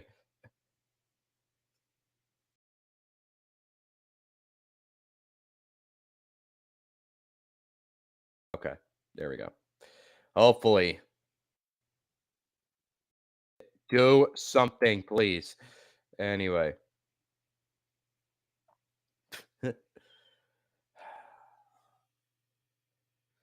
Yeah, man. We're just sitting around waiting for something else to pop up.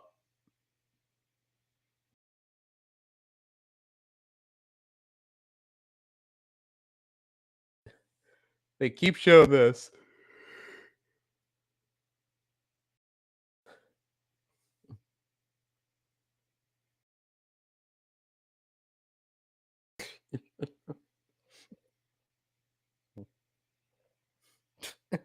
I love it.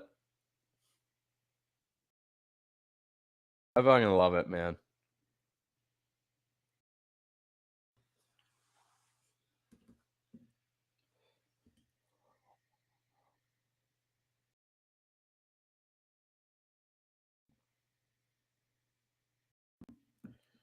Man, it's just a matter of fucking.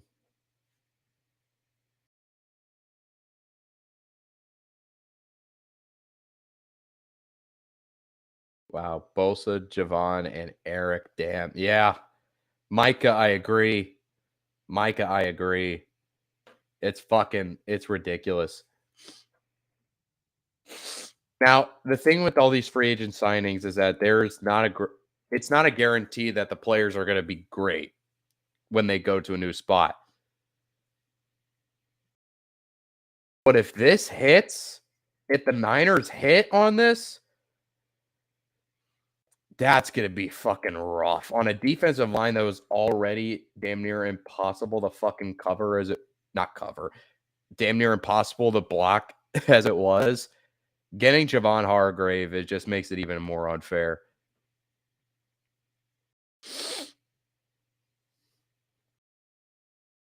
And Marcus Davenport. Right. Davenport's a free agent. I forgot. Where does he go?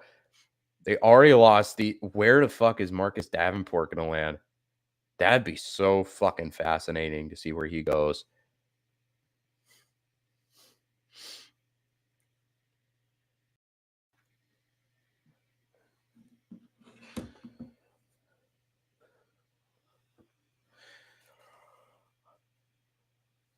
Ugh.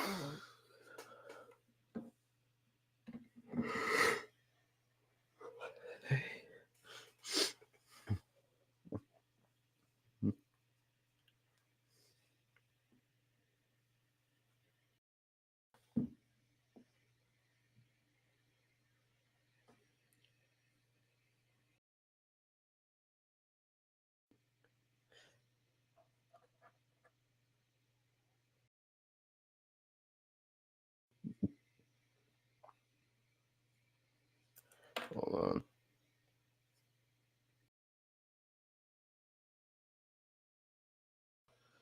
Let me.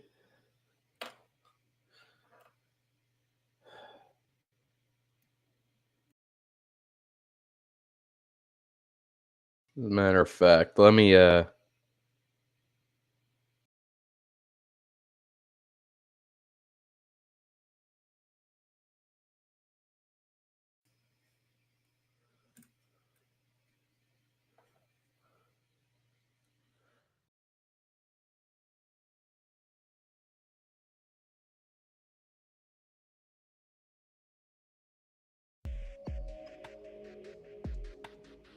we go. I want to get a little something so it's not just straight silence.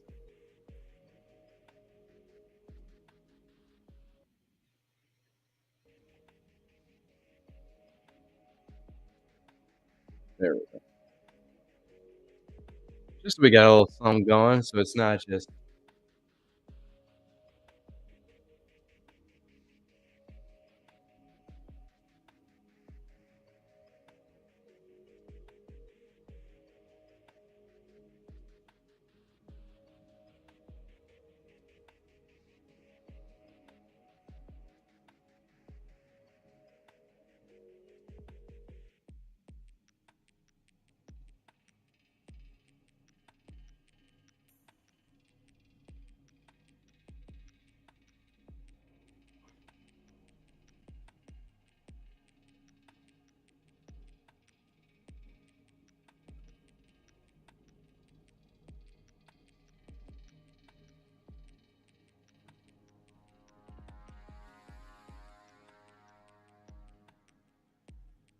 alrighty. Yeah, man, we've reached the dead period. We've reached a dead period where nothing's coming up. I feel like a bomb's gonna get dropped on us unexpectedly at any moment. The problem is we just don't know when it's gonna happen. Why is Diggs trending? Is there a reason?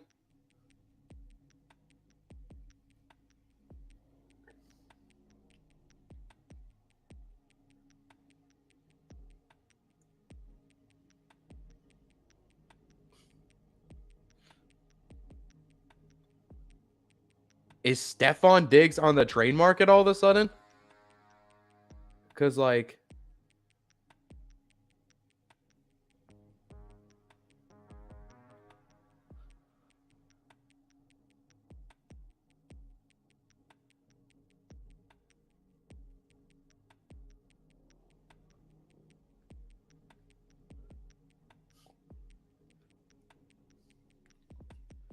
whoa. I did not know about that. There's no way they trade Stefan Diggs. There's no way. That would not make any. That would not make any sense.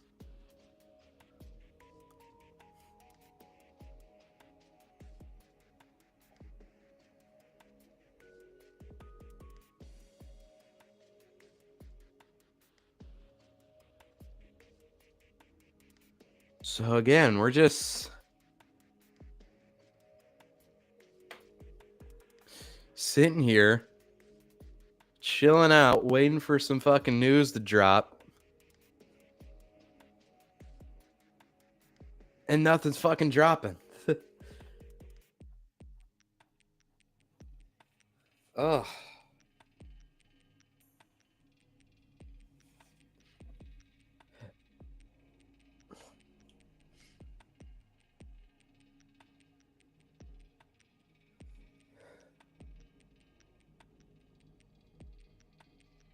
Well, considering nothing's dropping yet, I'm go get something real quick.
All right. Anything happen? Oh, 4 tweets. Something happened. And there we are.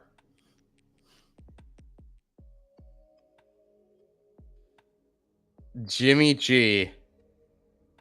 The saga of where Jimmy G could go is finally over.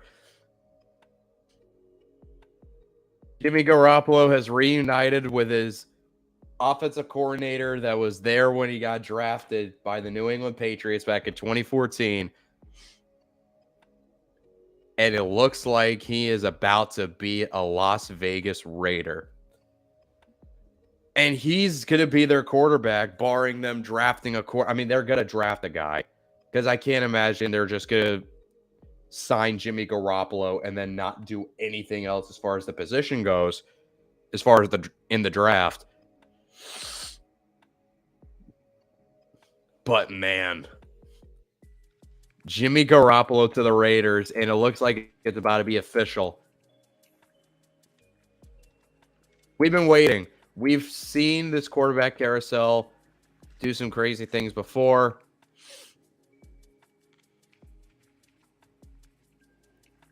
And here we are. So Jimmy Garoppolo, he has experience with McDaniels. He has experience in his system. So he has experience with Josh McDaniels. He knows the system. It's been a long time since he's been in that system, but he at least knows of it. And he'll help some of the newer guys who probably are a little iffy on the system because Josh McDaniels' offense is still known as the most, one of, if not the most complicated offense in the league to learn. Davante Adams said it himself last year, how complex that playbook is. So getting a quarterback who knows the system in there, a veteran quarterback who is a good quarterback. Like, everyone's always been shitting on Jimmy Garoppolo. He's a really, really good quarterback when you have the right pieces around him and you actually allow him to be the starting quarterback, full faith to be the starting quarterback. He can be a really, really good starter for you that can win you some games. Now, the ceiling with him is going to be capped for sure, but if you just need a good starting quarterback to right the ship and help you win games, Jimmy Garoppolo is your guy. And him going to Las Vegas and in a system he's familiar with, or the coach he's familiar with that talent, with arguably the best talent, receiving talent in the league for one team, with Davante Adams, Hunter Renfrow, and Darren Waller. They just brought back Josh Jacobs. Yeah, man. This is a great landing spot. This is a good signing for the Raiders, and it's an even better landing spot for Jimmy Garoppolo. And that's just some details on the Javon Hargrave contract. But yeah, man. That's a really, really good landing spot for him. I want to see Garoppolo do well because I feel like Garoppolo has been unfairly shit on in the past, in these past couple of years. But I don't know, man. I really do want to see Garoppolo do well. But, hold on, I'll be back in a minute.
All righty.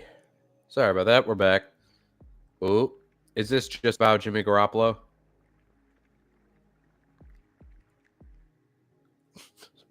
Okay.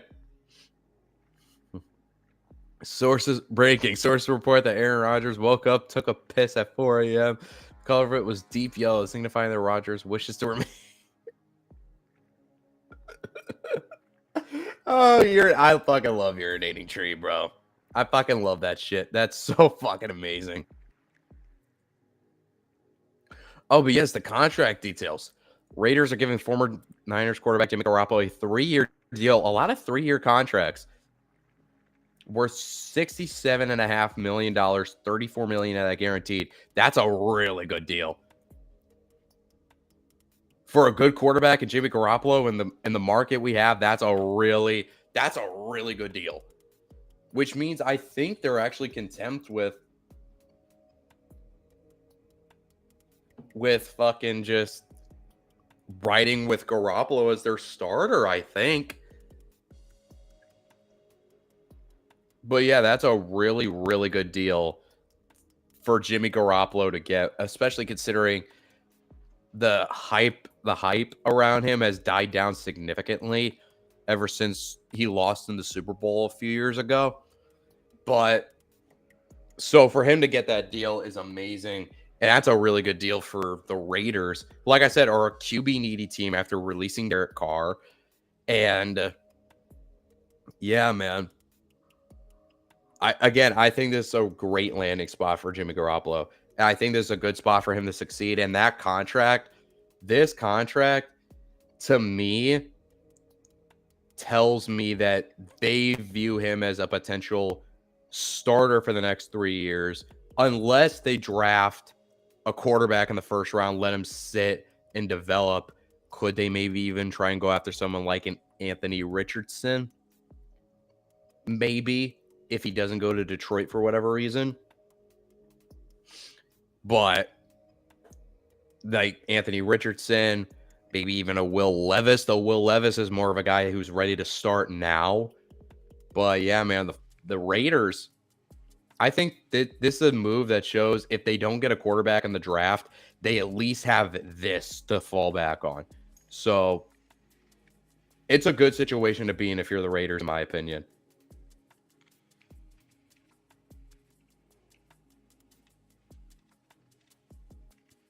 That's a weird image.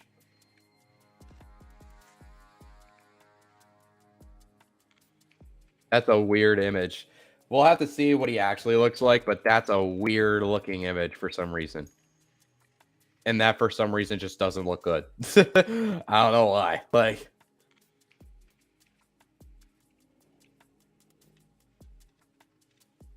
anything else?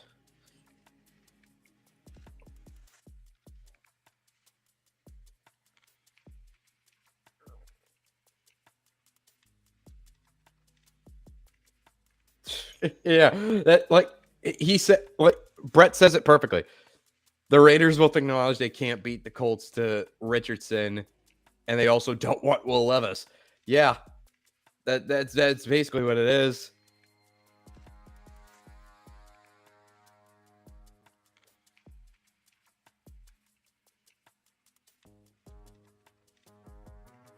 Man, fucking trees just shitting with everyone, bro. Ooh.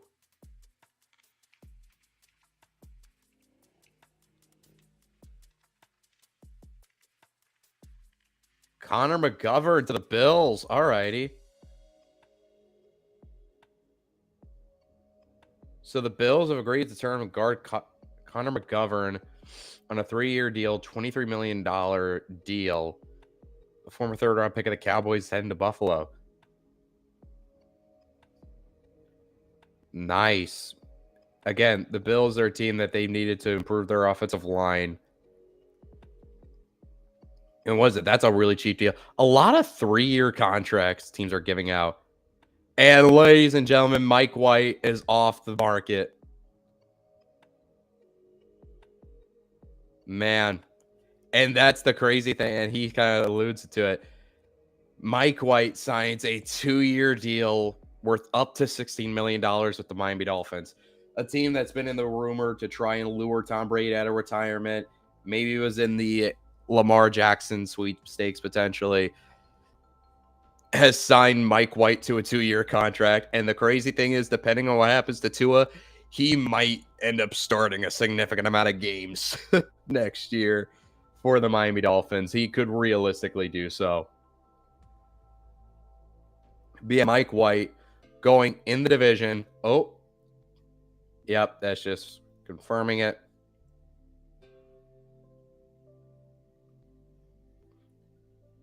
That's such a great tweet.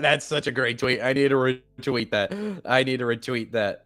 Going from Derek Carr to Jimmy G is like going from Jimmy G to Derek Carr. That's so good. Like, you're right. They're kind of the same guy. They're pretty much the same quarterback, but I feel like I'm lighter on Jimmy Garoppolo because I feel like he's just been unfairly crapped on in the past.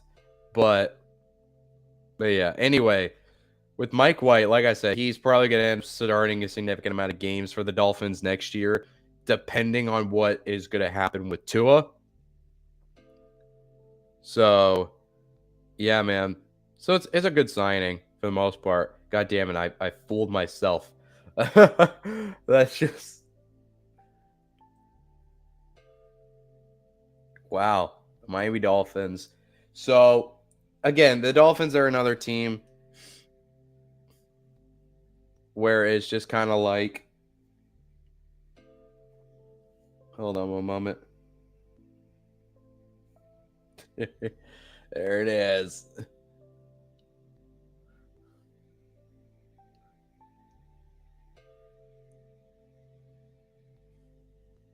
Ain't that great?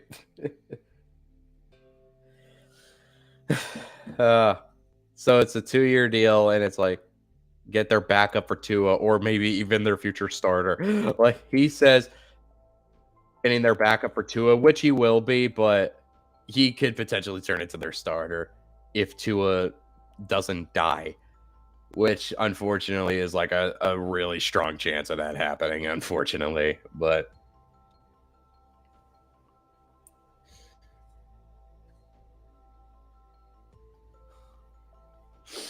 ooh, Andrew Wiley is on the move. Right tackle Andrew Wiley plans to sign another 3-year deal, $24 million contract with the Washington Commanders, reuniting him with Eric Bieniemy. Wiley started 59 games over 5 years for Kansas City and the game of his life in the Super Bowl against Philadelphia. Nice payday, yeah. So the Chiefs lose their starting right tackle, and Andrew Wiley's he's a really underrated right tackle. And he's a nice pickup for the Commanders for sure.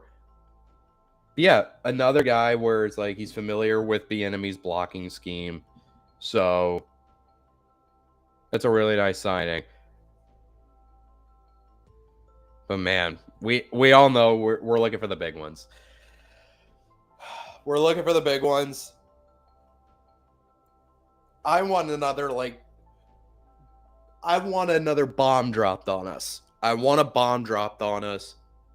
Or maybe even New England signing someone. Because at the end of the day, yes, I am a Patriots fan. Those of you who have been around the channel for a long time know that I'm a Patriots fan. And I really want to see this team make something.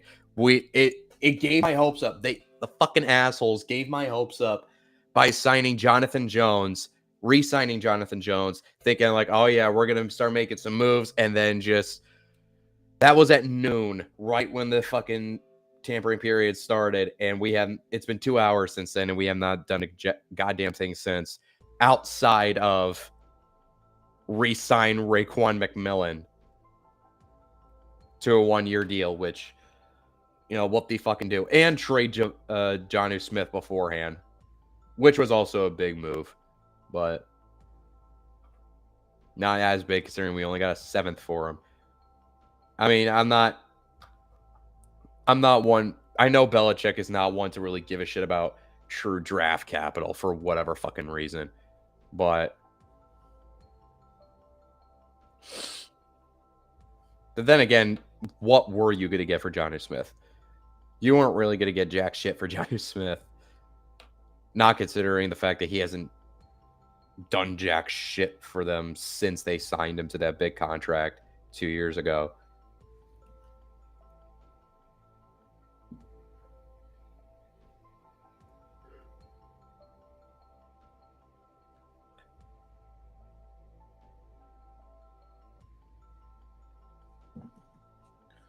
Alrighty.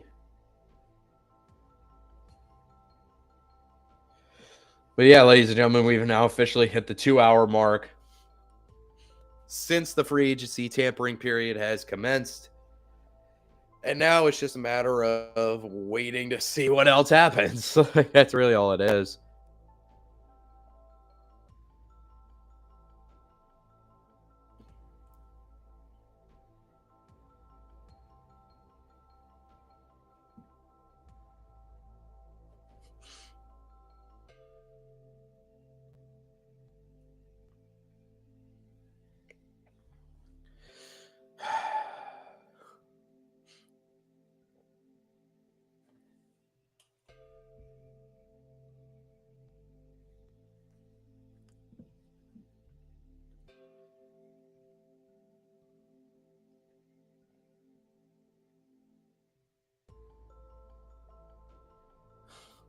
He's still trending.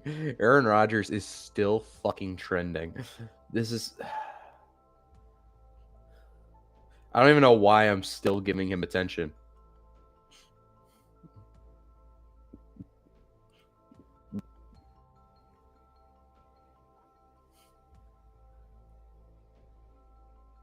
No, fuck you. And 14 fucking assholes retweeted that shit. Until I hear from the big boys, I don't believe that.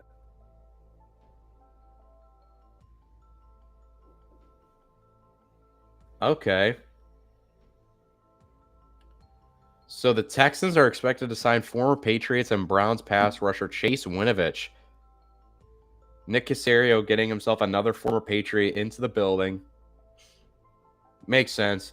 He's always kind of been a guy that never really got a fair rap, no matter where he's been ever since he got drafted. Like, he was supposed to be a good piece in New England. Then he kind of had a falling out there. Got traded to Cleveland. Never really developed into anything there.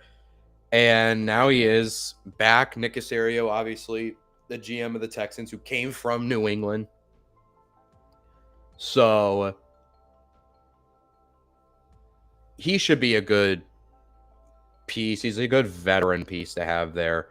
So not the greatest thing in the world, but maybe D'Amico Ryans can tap into some untapped potential there. But, you know, like if Bill Belichick isn't able to do much with you, then I don't think you're gonna have like the greatest career after that. That's just me. But, you know, if Bill Belichick can't find some great things for you, then yeah. Ooh, and the Texans have agreed to sign Case Keenum to a 2-year contract. Okay.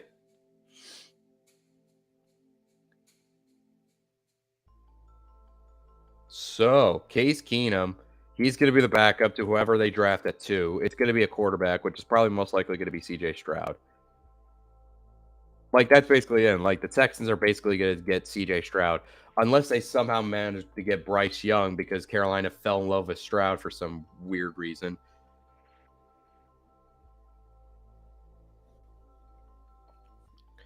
But yeah, the Texans, back-to-back moves. Chase Winovich and Case Keenum, not huge moves, but they're moves nonetheless. More than what my fucking team is doing.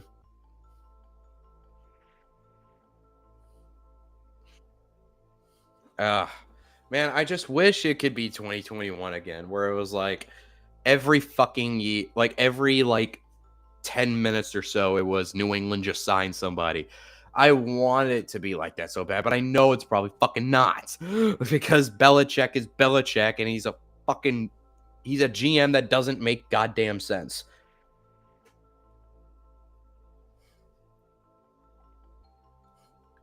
Let's see. How about this? Hashtag Patriots. Are the Patriots in talks with anybody? How about that? Let's fucking explore this. Are they at least in talks with anybody? No, it's just.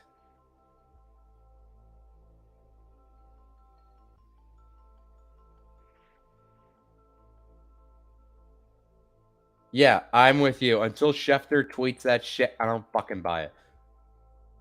All this is just Texans signing up.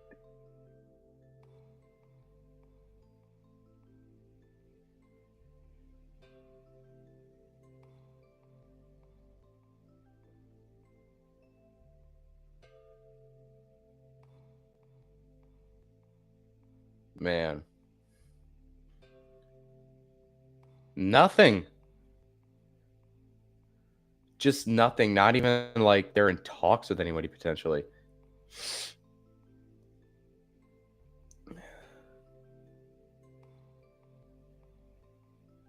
It just really is just like nothing's happening. And it sucks. I was really hoping that some insane would happen right now, but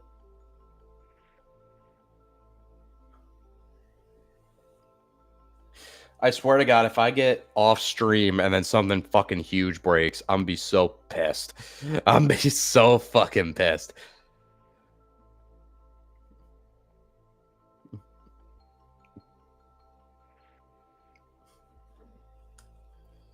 Like,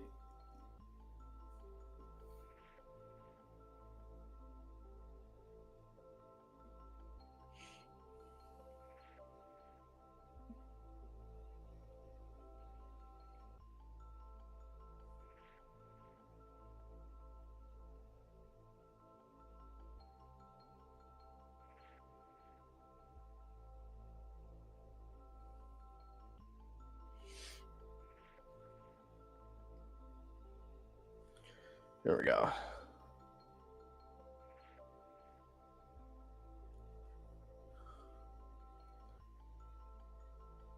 All right. How about this? Let's look at.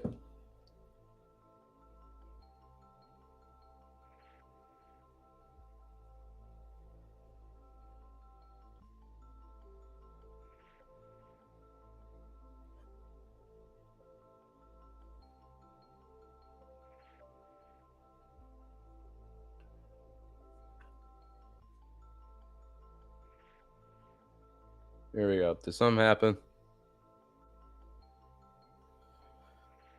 Please tell me something happened. We need a.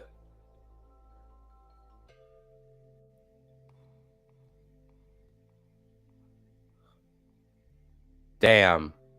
Nothing. It's just fucking.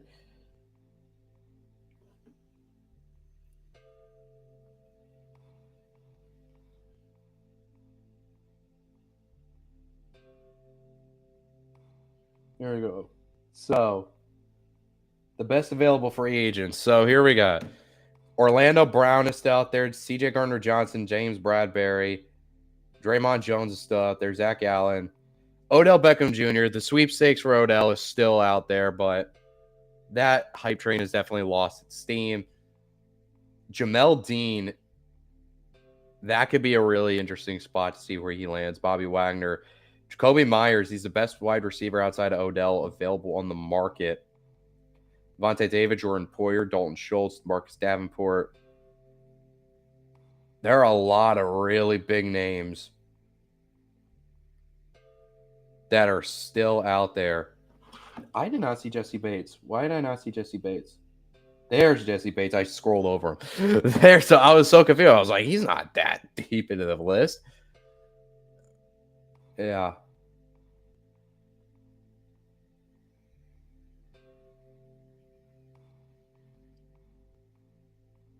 Man, it's just nothing. It sucks because it's a matter of just waiting and seeing. And hold on. I'm gonna go somewhere for a second. I'll be right back.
Alrighty. I accidentally peeked on my phone. I think we just got something big.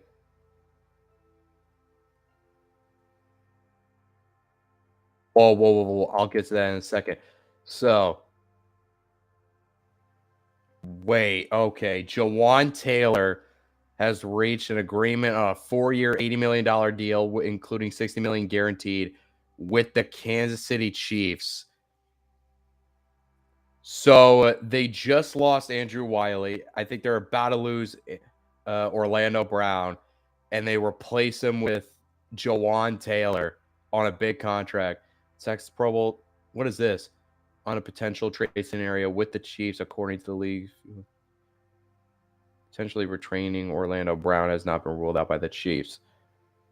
There's a lot to unpack here.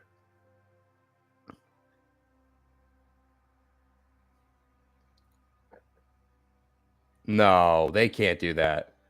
Brett, first of all, that'd be unfair. Second, that'd be almost impossible to pull off. They just signed Taylor. They just signed Jawan Taylor. I don't know if they're going to pull off the Tunsil trade and the Hopkins trade, but Jawan Taylor to the Chiefs on a deal like that, that's a big deal. They just lost Andrew Wiley. They're about to lose Orlando Brown, I think, because the more time passes on, the less and less it feels likely that Orlando Brown's going to stay in Kansas City.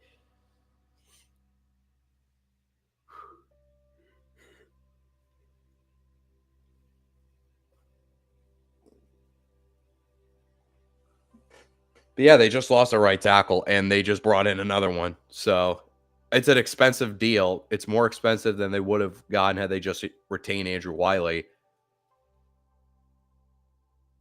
But hey, you giveth, you taketh.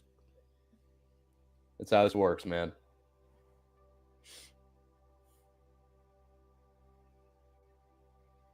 And that confirms it, actually. They're going to move on from Orlando Brown potentially. Is that confirmed? Is that confirmed?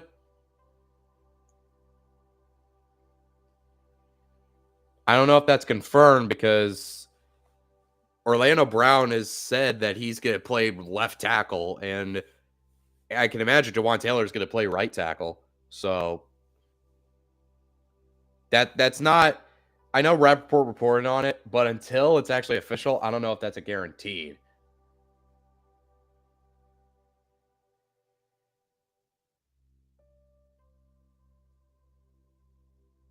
Man, fucking Grossi is he's so quick to these things, man. It's ridiculous. But again, hold on one second. Do something. All right. Just need to get that out of the way. Anyway. Okay. Alrighty. So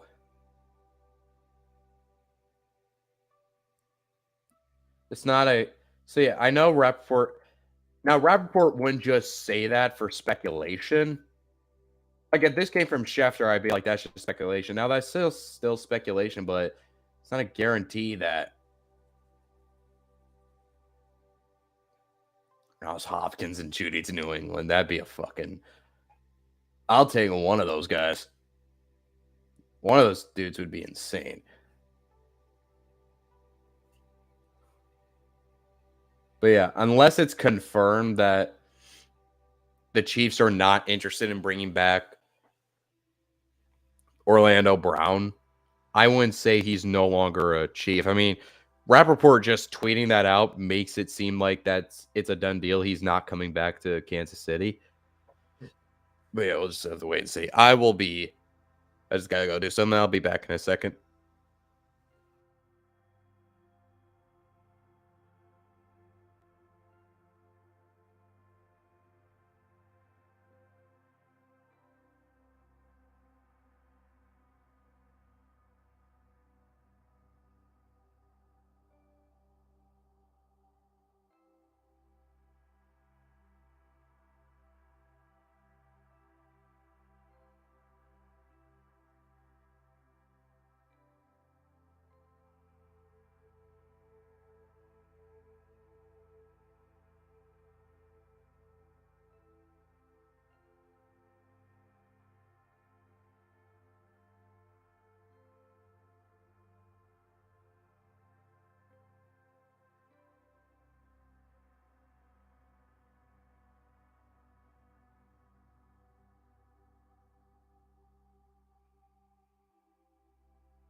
Alrighty.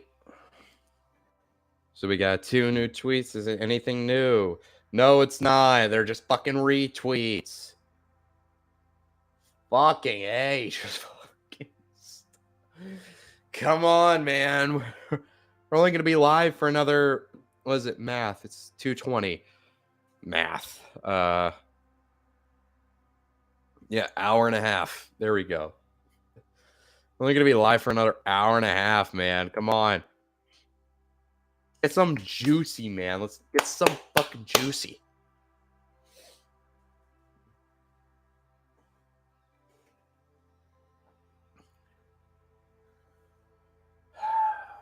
Man, oh man, oh man, oh man, oh man, oh man, oh man, oh man, oh man, oh man, oh man, oh man, oh man, oh man, oh man.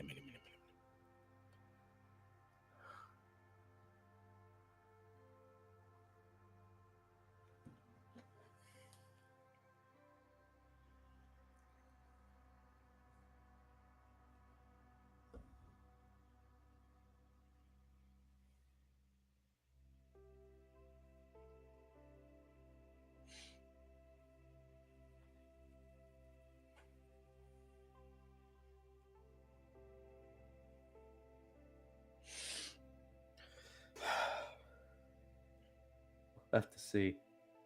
We'll really just have to see, man.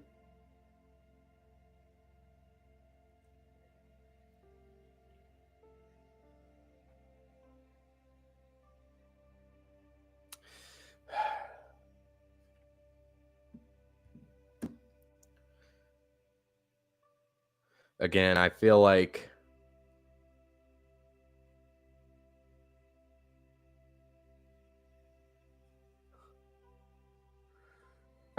it's I feel like I'm like losing it a little bit.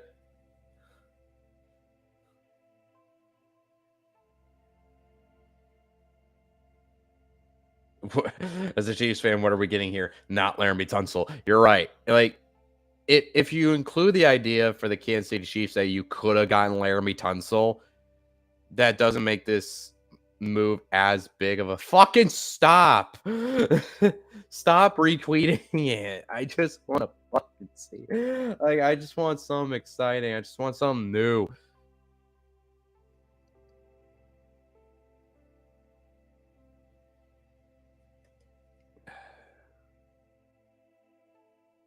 So,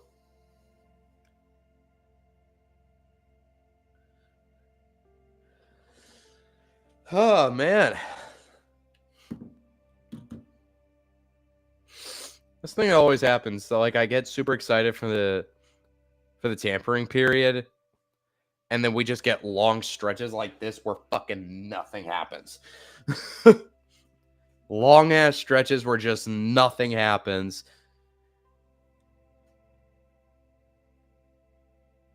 And I feel like one of these moments, like, I'm just going to get caught off guard. And seeing D-Hop trending is not fucking making me any less stressed. Ah, what the fuck was that? Okay.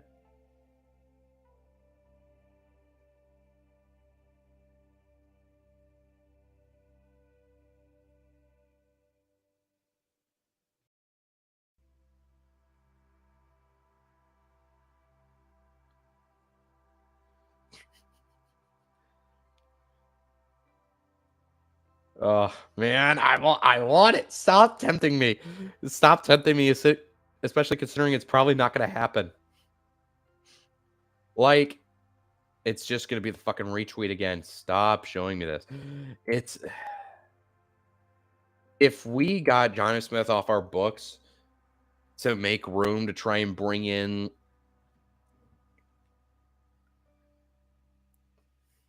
DeAndre Hopkins.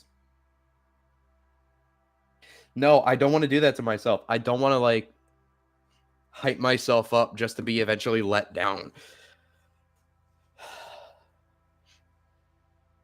And the fact that this fucking team still has not done anything. They do this every year. Outside of 2021, they've done this every fucking year.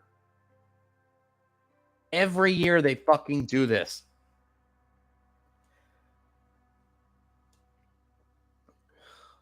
where it's like, just fucking do something. Please, anything. Anything.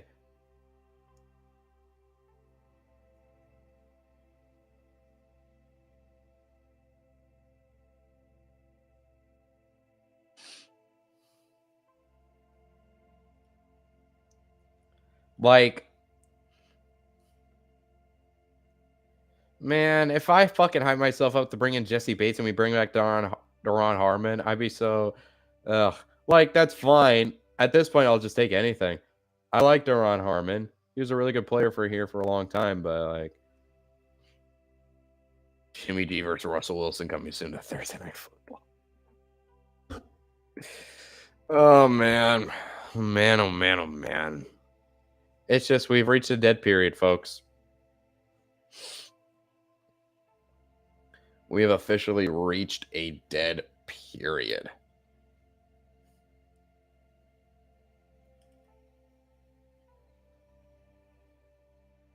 And hold on.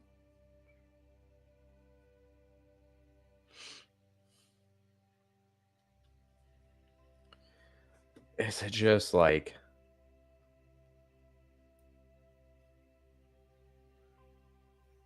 I'm sitting here reloading my page constantly to try and find like something else to happen.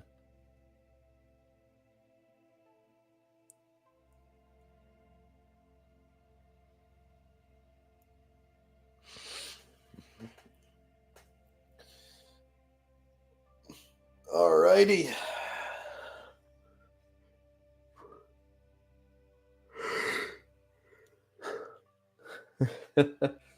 Oh.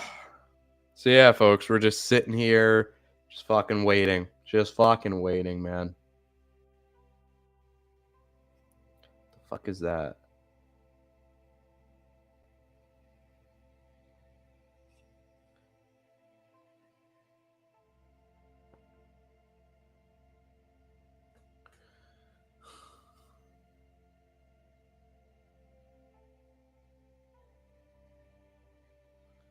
Alrighty.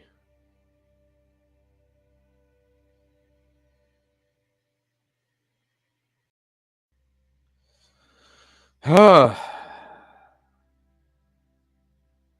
It's just like,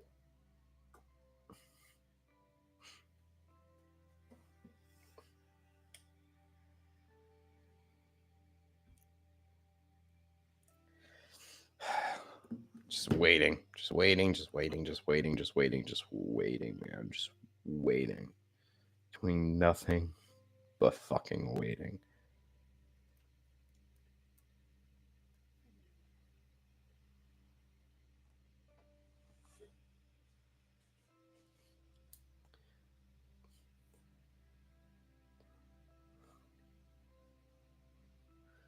And here we go. Another reload. And fucking shocker, still nothing. Oh man, this is brutal. This is fucking brutal, man. It's just, it's a matter of like not entirely like,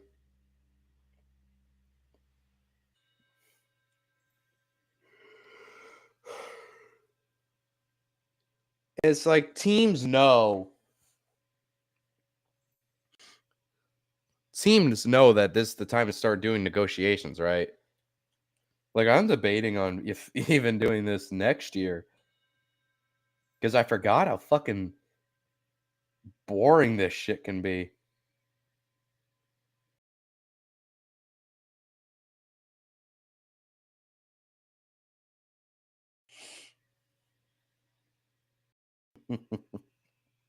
Yeah. I'm not talking about Aaron Rodgers. I'm not giving that fucker any goddamn.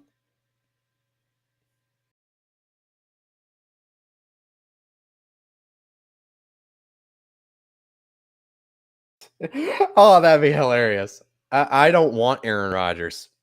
I just saw a comment saying that like Aaron Rodgers to New England, and I was like, I'm not fucking taking that shit.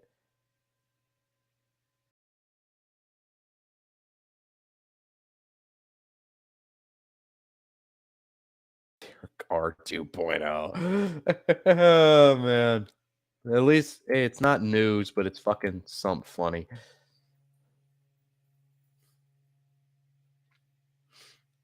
Hold on, I'm going to the bathroom. I'll be right back.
Alrighty, we are back.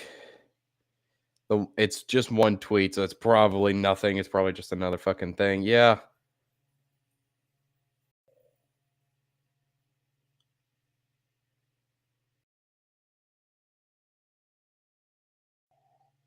Yeah. Man, bro, it's just ain't it sad? I leave for all that time and I come back and it's still nothing.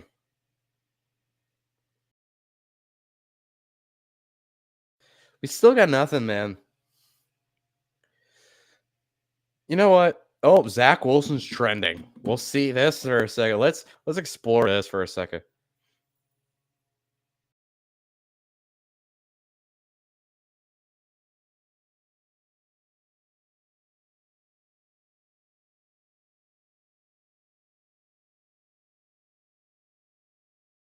It's the latest for Zach Wilson.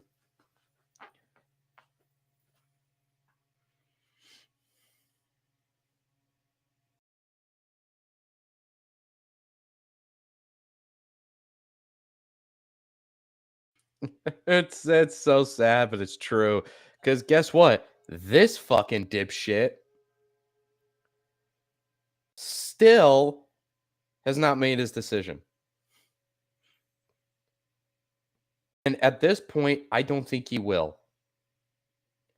I think he's just dragging this out to entertain himself. I think he's having a nice little belly laugh at the expense of not one, but two franchises whose future plans depend on him making a fucking decision. And he's probably going to drag this out till the fucking end of the week because fucking he thinks it's funny. It probably is going to end up happening.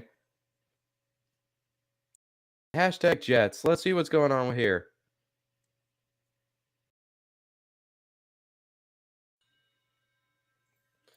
Because their quarterback options, if they don't get Rodgers,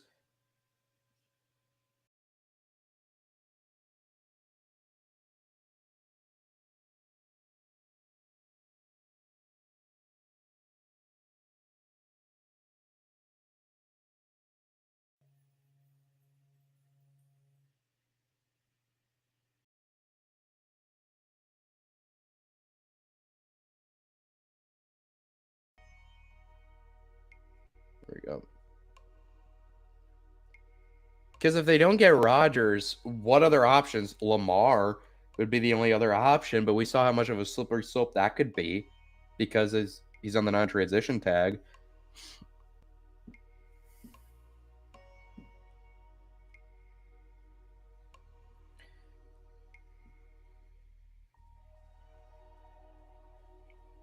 What are some other options now that Jimmy Garoppolo is off the market that the Jets could even think about going after? Because they're not in a position to get anybody good in the draft.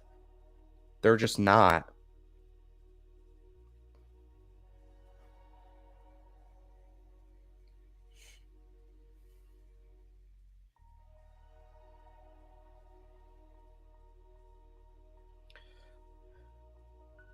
And still nothing new. What the fuck?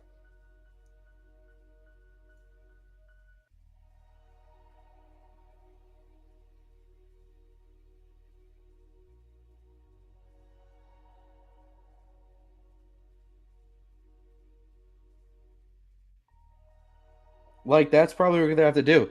Because it's either that.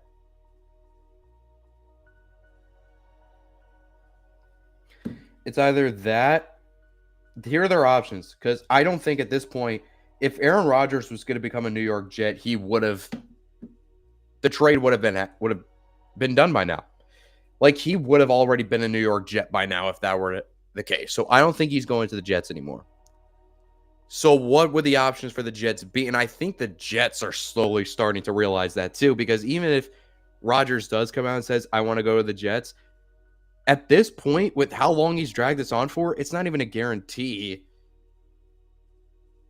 that the Jets would even still want him because they'd probably be like, are you just fucking playing with us? and are just like, you know what, screw you, we don't want you anymore.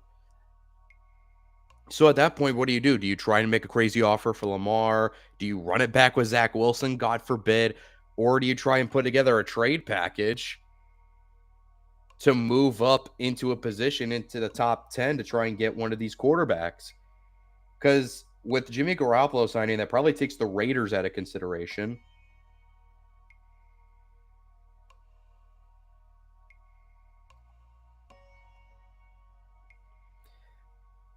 Baker Mayfield, maybe? Has he even signed yet? I don't think he's signed with Tampa yet.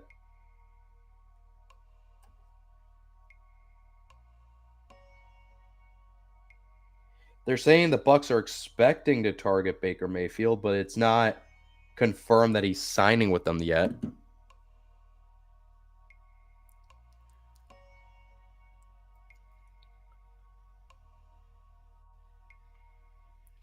And Jesus fucking Christ, still nothing? This is... I'm trying, guys. I'm really fucking trying, man. It's just there's so much we could talk about when there's nothing happening.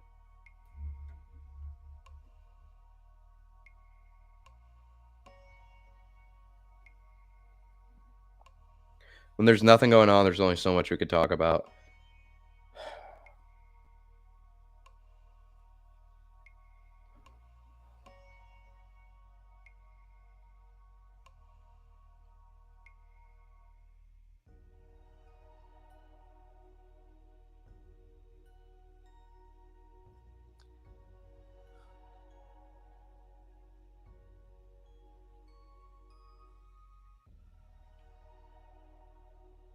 Alrighty.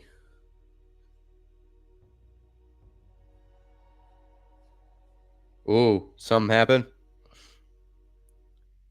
No. Just fucking Jesus Christ.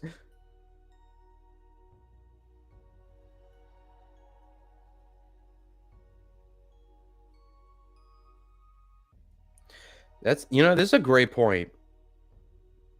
The Chicago Bears, with as much cap space that they have, the fact that they've really, the only move they made was sign TJ Edwards, they've been quiet. Considering that I said I thought that they were going to be like what the Jags were last year and what the Patriots were the year before, where they just have all the cap space in the world and they're going to spend it like motherfuckers. And yet, here we are, and they haven't done a goddamn thing outside of sign TJ Edwards. But I'm really shocked nobody has really done anything yet.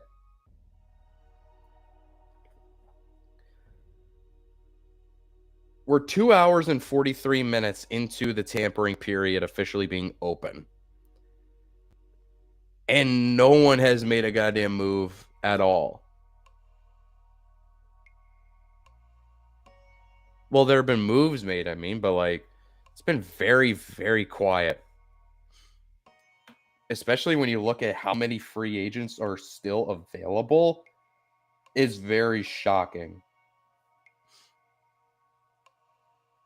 Like, are we really not going to be able to wait until Wednesday for some huge to break?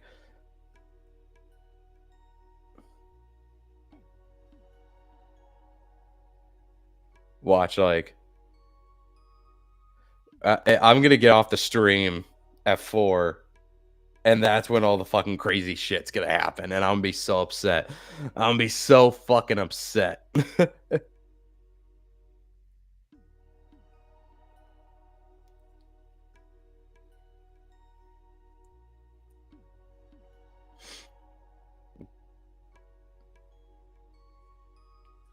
It's just nothing.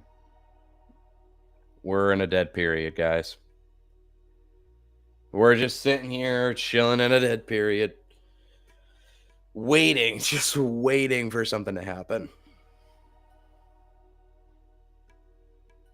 And I don't know what else to talk about, too. Like, I've talked about everything that there is to talk about.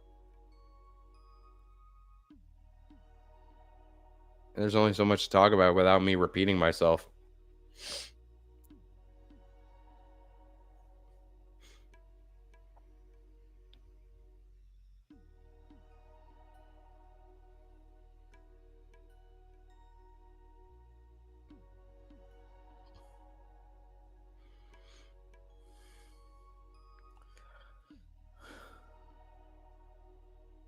man. Is New England fucking doing something? Do something. Do something. You fucking Elvis fuck. Do something. I don't get why. Why does this team always do this? I'm sorry. I'm about to go into a rant in a second. Why does this team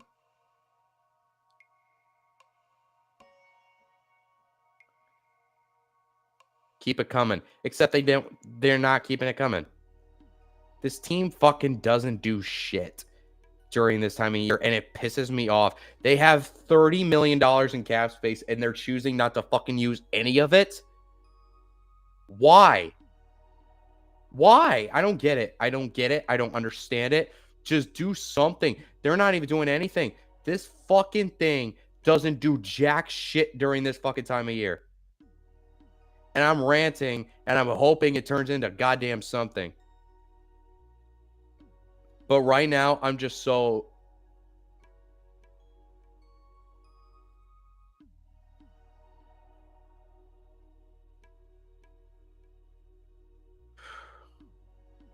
Like, and the start of this day gave me so much hope, thinking that they were going to be very busy.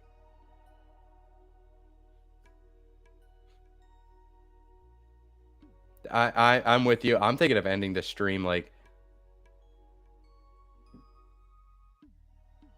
I'm thinking of ending the stream in 14 minutes at 3. I'm thinking of ending it an hour early because we haven't gotten anything.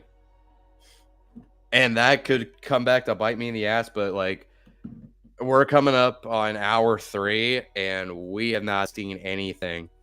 So yeah, I'm going with the idea of Marcus and just fucking not... I'm not even going to bother sitting on here for another hour. But we'll make it to 3. We'll be on here for another 13 minutes, see if any news pops up. But then once we hit 3 o'clock, I will be signing off. And then if any news breaks, any big news breaks later today, I will be hopping on and making a video about it. It's not what I wanted to click on.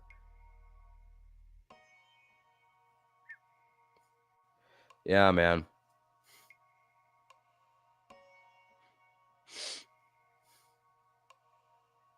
Watch you just jinx yourself.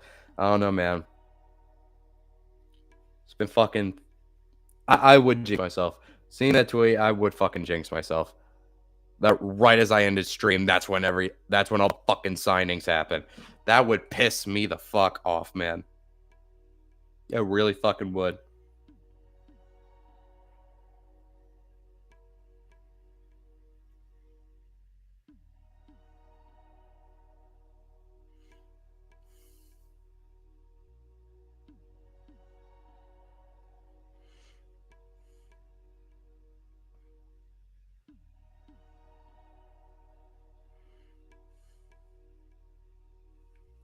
We just get some.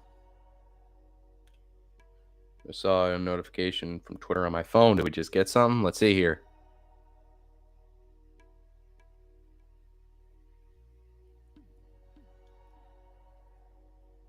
No, it's just fucking... God damn it.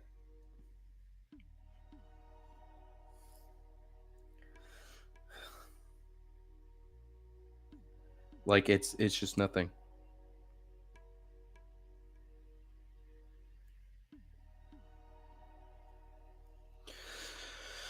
Oh, man. 11 more minutes, and then we'll be signing off, guys. Because this is ridiculous.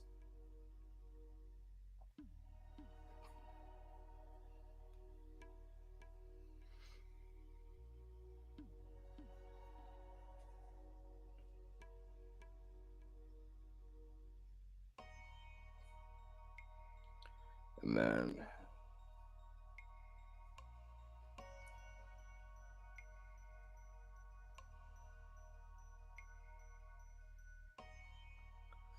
Alrighty. And refresh.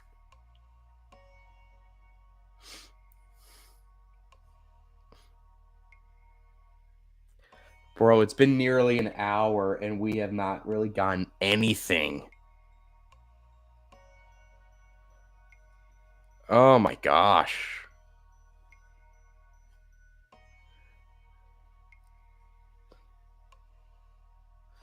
It's been over a half hour. We haven't gotten anything in over a half hour. Like, it's ridiculous. Like,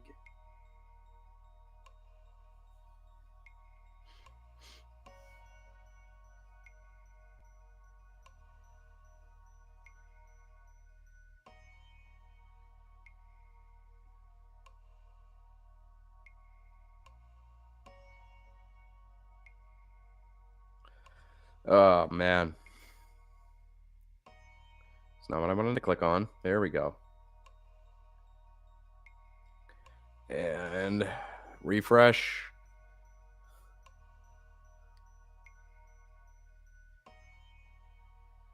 Still nothing. Oh man. Man, oh man, oh man, oh man, oh man, man.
Did we just get some?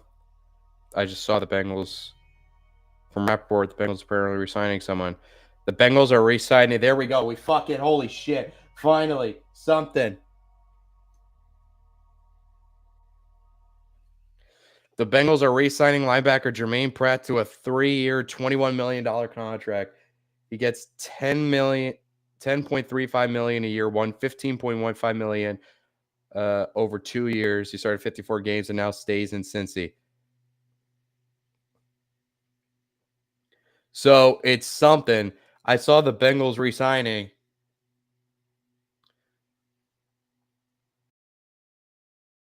But man, so we finally got something. Fucking, what is it? 7 minutes before I call it quits on the stream.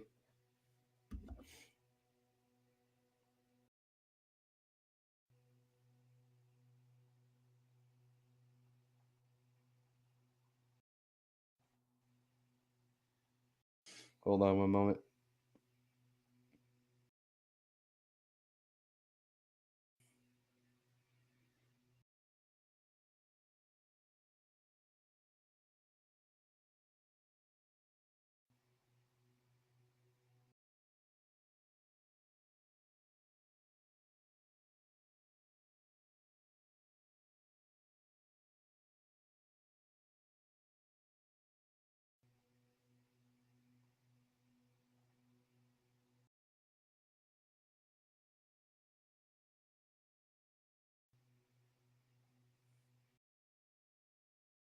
Alrighty.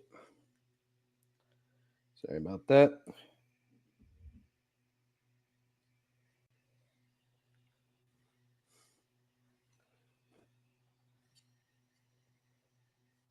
And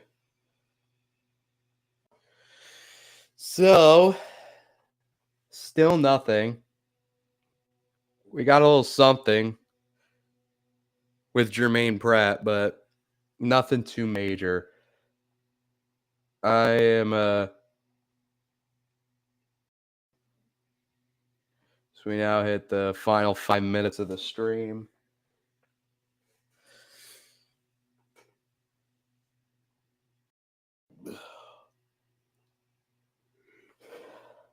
So hold on a moment.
Alrighty. I'll refresh one more time. And nothing. All right, so yeah, I think we're gonna head off. We're gonna sign out of this, and if hold on, if a story breaks, I will come back uh, on YouTube to make a video talking about it, but only for the big news stories if they break. Man, this is disappointing. I was expecting a little more activity, a little more action, but hey, it is what it is. I forgot how boring these periods get, but anyway, I will be signing off, and I'll see you guys when I see you guys with that.